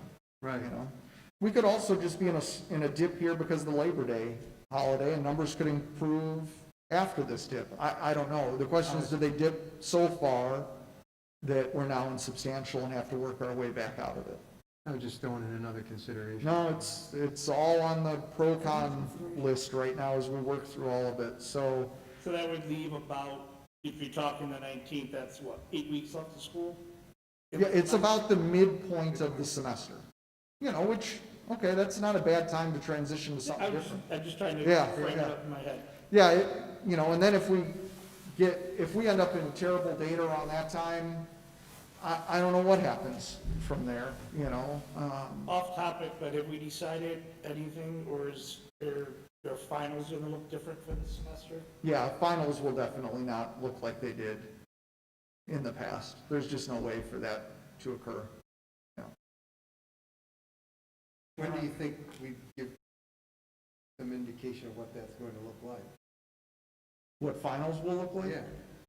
Other than, I mean, I don't, because that leaves everybody wondering, okay, it doesn't look anything like it has in the past. Well, in the spring, they didn't either. I mean, it's totally different instruction standards. I mean, they can't look like they did in the past. So, but I haven't had the conversation with our teams yet about, you know, what they're talking about doing yet at the end of the year, or end of the semester. And then we're working on the SAT for the 14th. Mm-hmm. Yep, that's what Gina's working on. In a way to do that Correct. as safe as possible. Well, on that day, the only students we would be able to have in the building are seniors. You know, so that would be a testing day for seniors.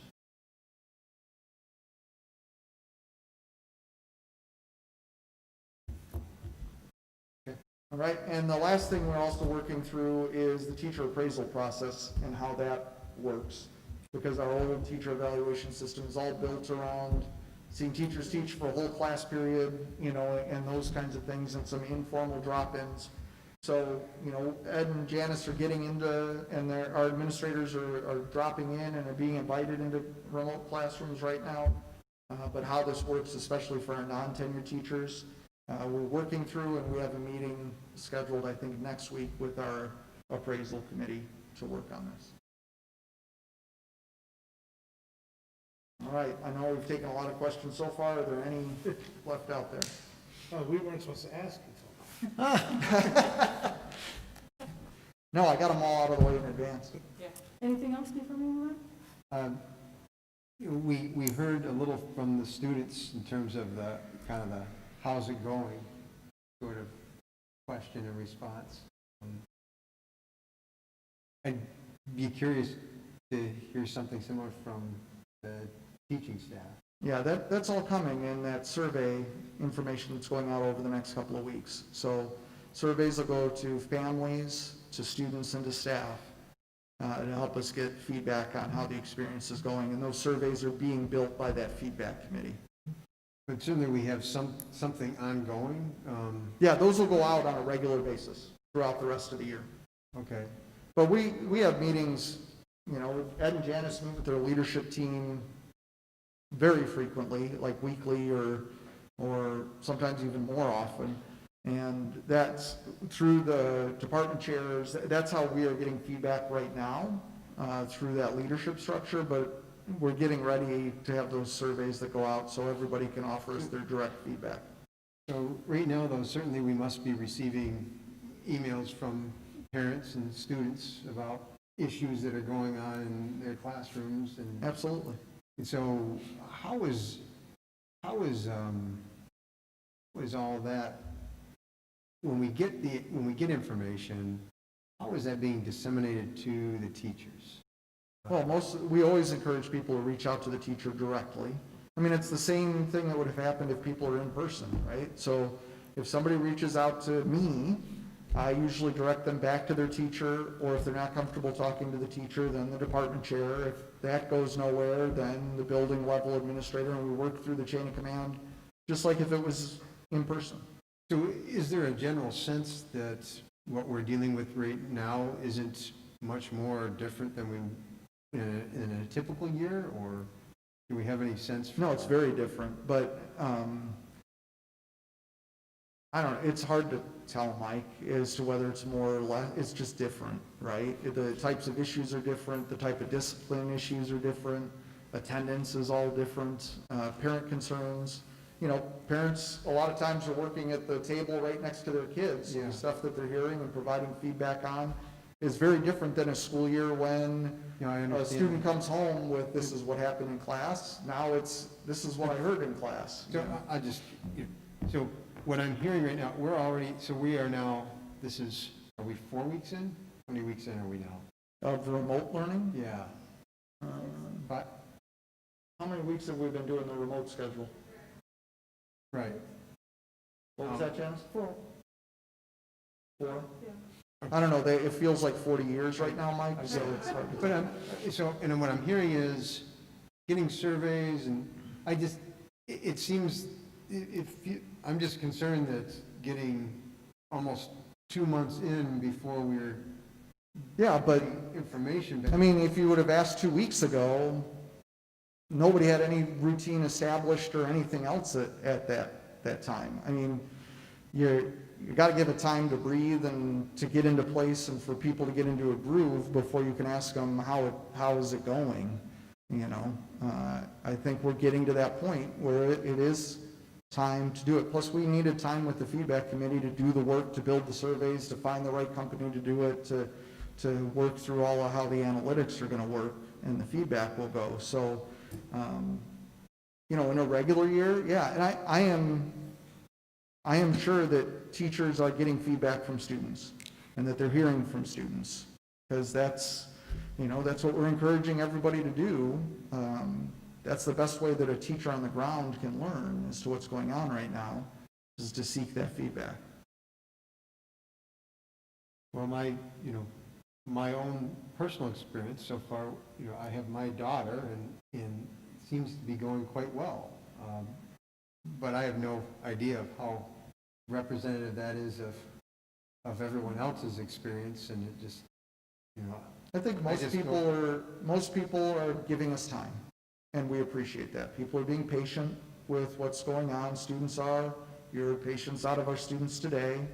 Parents are as well, knowing this is all new to everybody and that we're going to work through it. But people also, just like they always are, if we have something that majorly concerns a parent, they're not afraid to reach out. okay.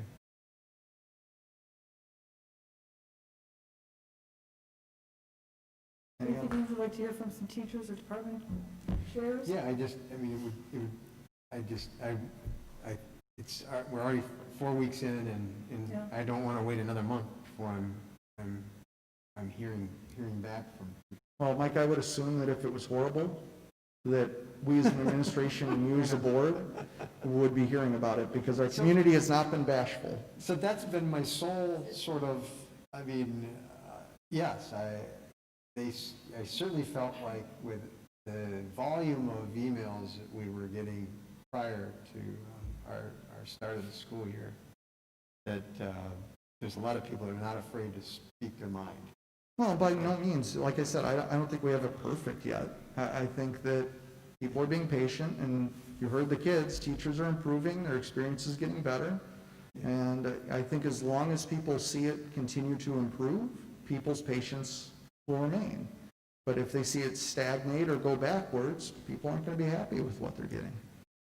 And we're providing lots of support for our teaching staff as well, I assume. There's a lot of time built in for professional development and for planning and team collaboration, which there has to be, because every teacher is a first-year teacher all over again. Yeah. So To develop and to deliver quality instruction, our teachers need time to work with that, especially across their teams, right? So that our kids are getting similar experiences within the same course. Well, the quicker we can gather information, the better. We're on it. Hank, I have a question. Yeah. Yeah, right. Rod's team, how are they handling? Because that was a little embarrassing to hear that a kid can't get his Chromebook exchanged out, and he has to listen to his phone while he's got the computer. Well, If it was one day, okay, but if this has been going on for a week, who does he contact? Do the teachers know to direct those students? And why hasn't that fixed? Because that's not right.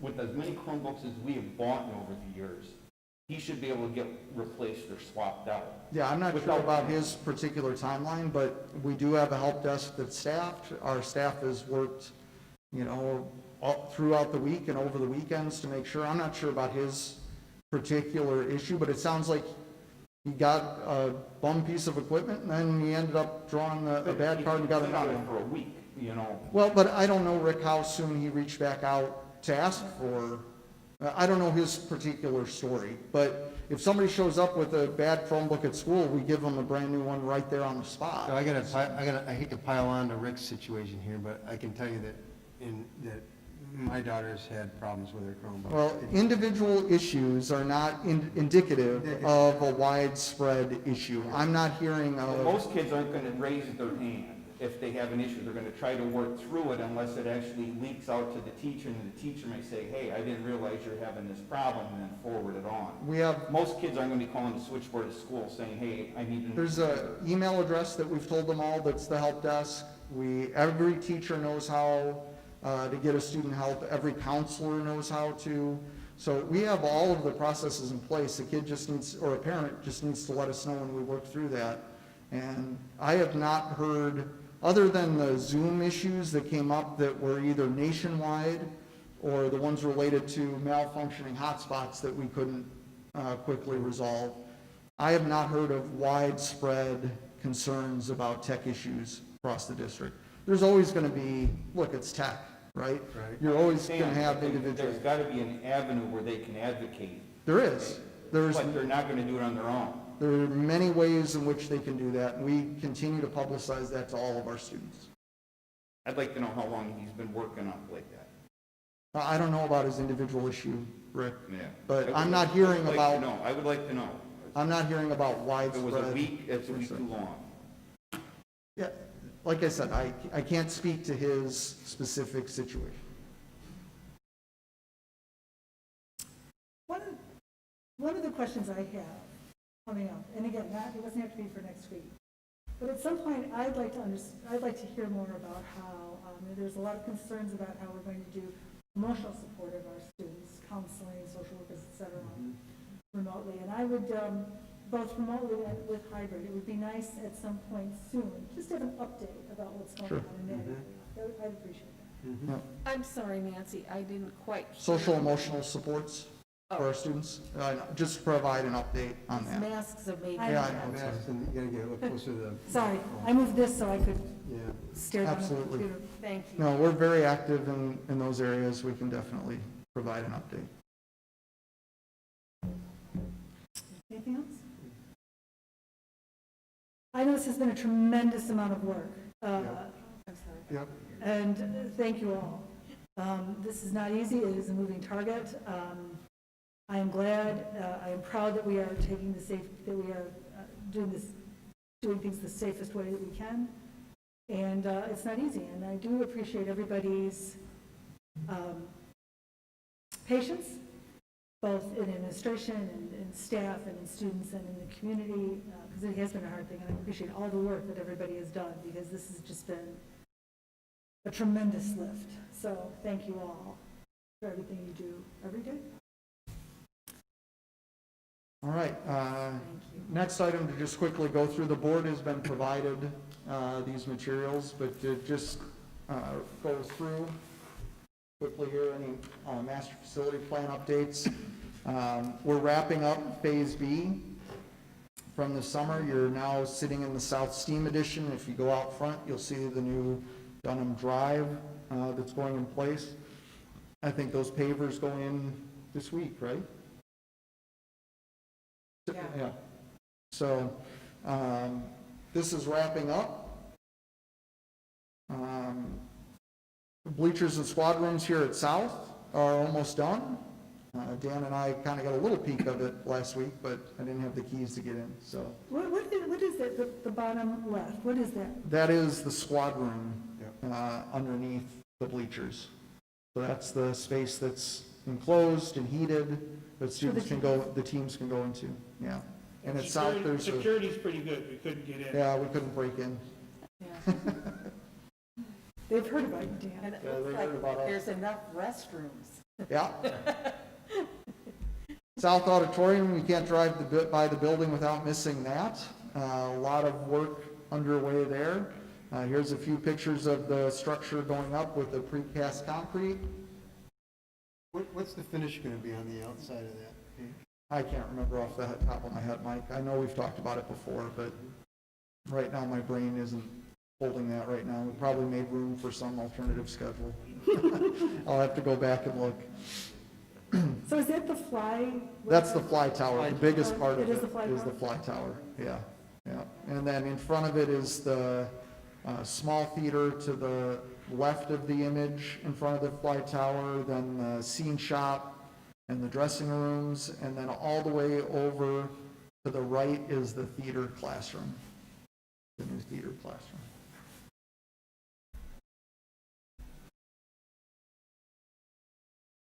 The South Learning Commons is starting to take place, including the grand staircase has gone in, but a lot of the steel is in, the structural steel is in place, and if you get a chance to walk it now, you'll get an idea of the size and scope of that space. It's enormous.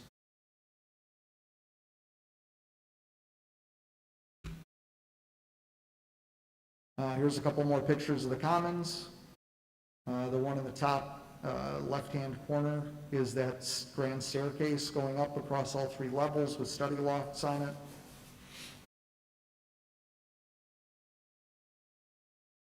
Then over at North High, the gym and the alley are almost entirely completed at this point.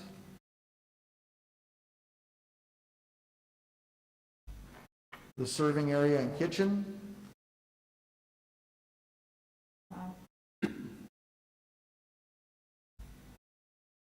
Their squad rooms are starting to get buttoned up and insulated and in place. They're almost caught up to South High here after that initial huge setback because of the foundations underneath it.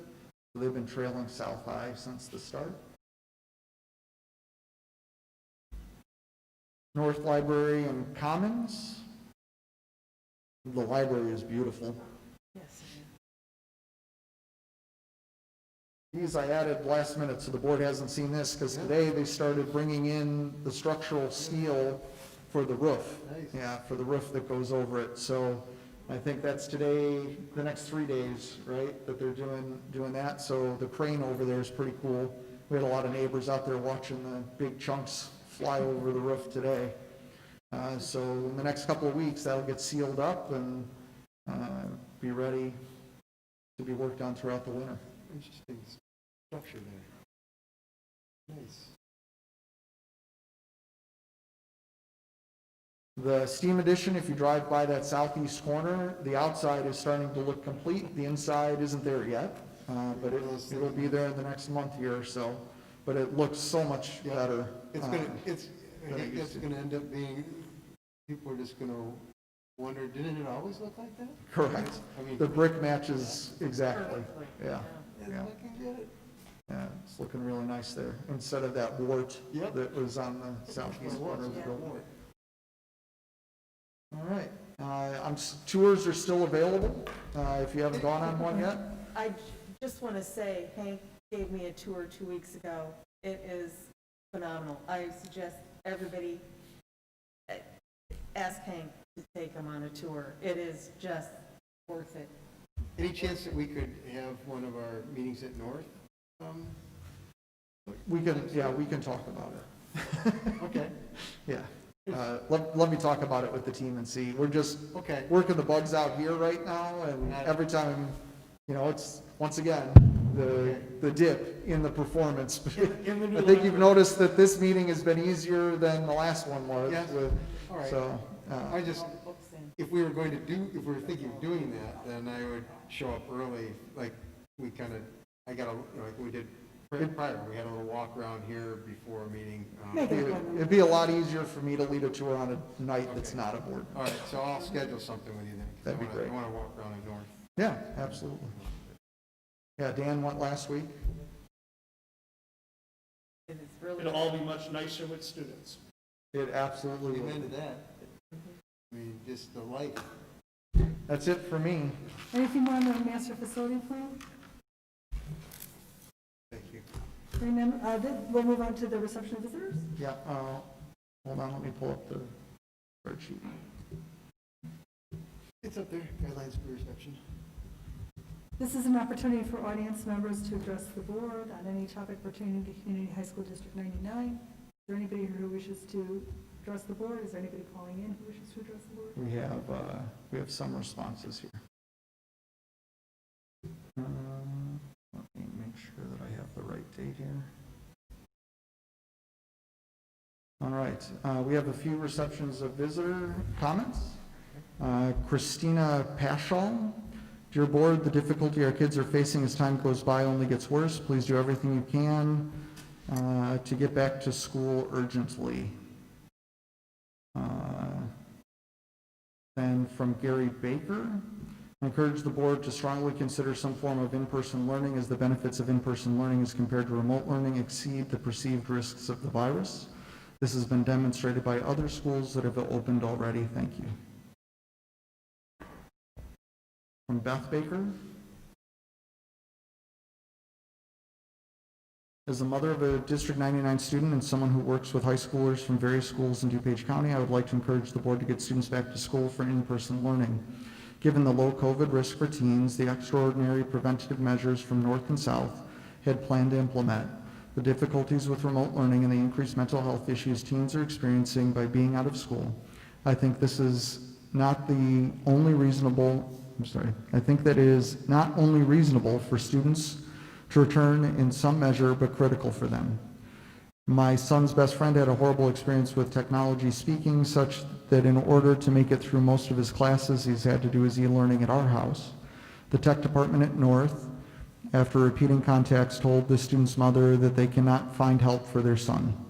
Another student from a different district I work with has always been stable and grounded, has repeatedly reached out to me for support, and was called in to see her school's psychologist recently. She texted me that I don't even feel like I am living a life. Other students have expressed to me how much learning takes place online for a variety of reasons and how the 80-minute periods are extremely difficult for them to get through. I know this is a tough situation for everyone, especially those who have to make the important decisions, and you're all in my thoughts and prayers. Please consider the costs of keeping students out of school when making your decisions.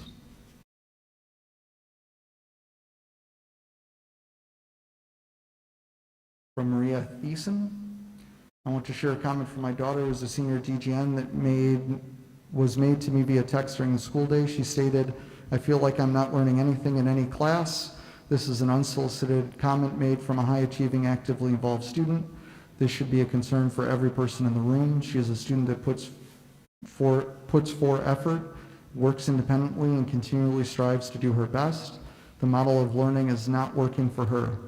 If it is not working for her, I wonder who else it is not working for. As a related service provider in a neighboring school district, I see firsthand the number of students that this is also not working for. I have yet to figure out how to provide classroom accommodations for many of the students in remote learning. How do I provide the scaffolding, prompting, and support that my students need while maintaining privacy in a remote classroom? It is impossible. I assume that the teachers of District 99 also realize this lack of capacity to provide the needed supports to students. We can all try our best, but the reality is that we are unable to provide what we know is the best practice in a virtual world. This is just one reason why students need to have at least some in-person instruction. This does not address the growing mental health concerns, the lack of successful distribution of meals to students, the reduced capacity to observe suspected abuse, neglect, the reported increase in substance abuse, nor the inequity in education that we are creating. The students of District 99 need to see a change to the option for a hybrid model, and I hope that the fear and lack of creativity does not prevent us from at least trying something that many schools, districts in both Illinois and other states have been able to accomplish.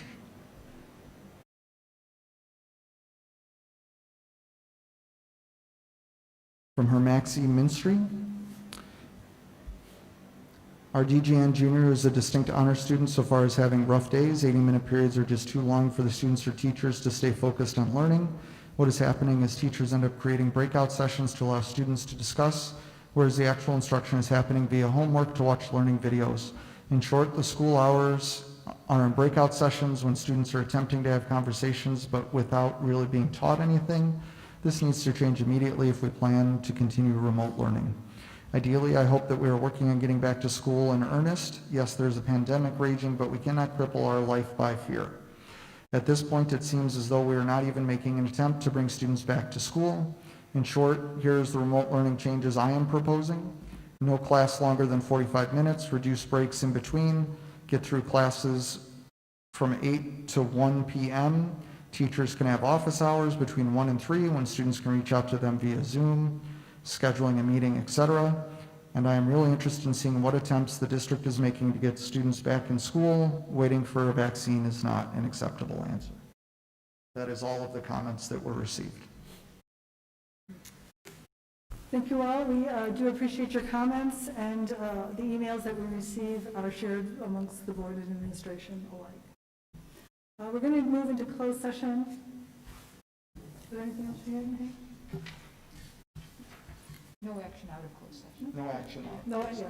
No. We're going to move into closed session. We will not be taking any action when we come out, but I need a motion to go into closed session to discuss collective negotiating matters between the district and its employees or their representatives, or deliberations concerning salary schedules for one or more classes of employees, the appointment, employment, compensation, discipline, performance, or dismissal of specific employees, specific individuals who serve as independent contractors in a park, recreational, or educational setting, or specific volunteers of the district or legal counsel for the district, including hearing testimony on a complaint lodged against an employee, a specific individual who serves as an independent contractor in a park, recreational, or educational setting, or a volunteer of the district, or against legal counsel for the district to determine its validity.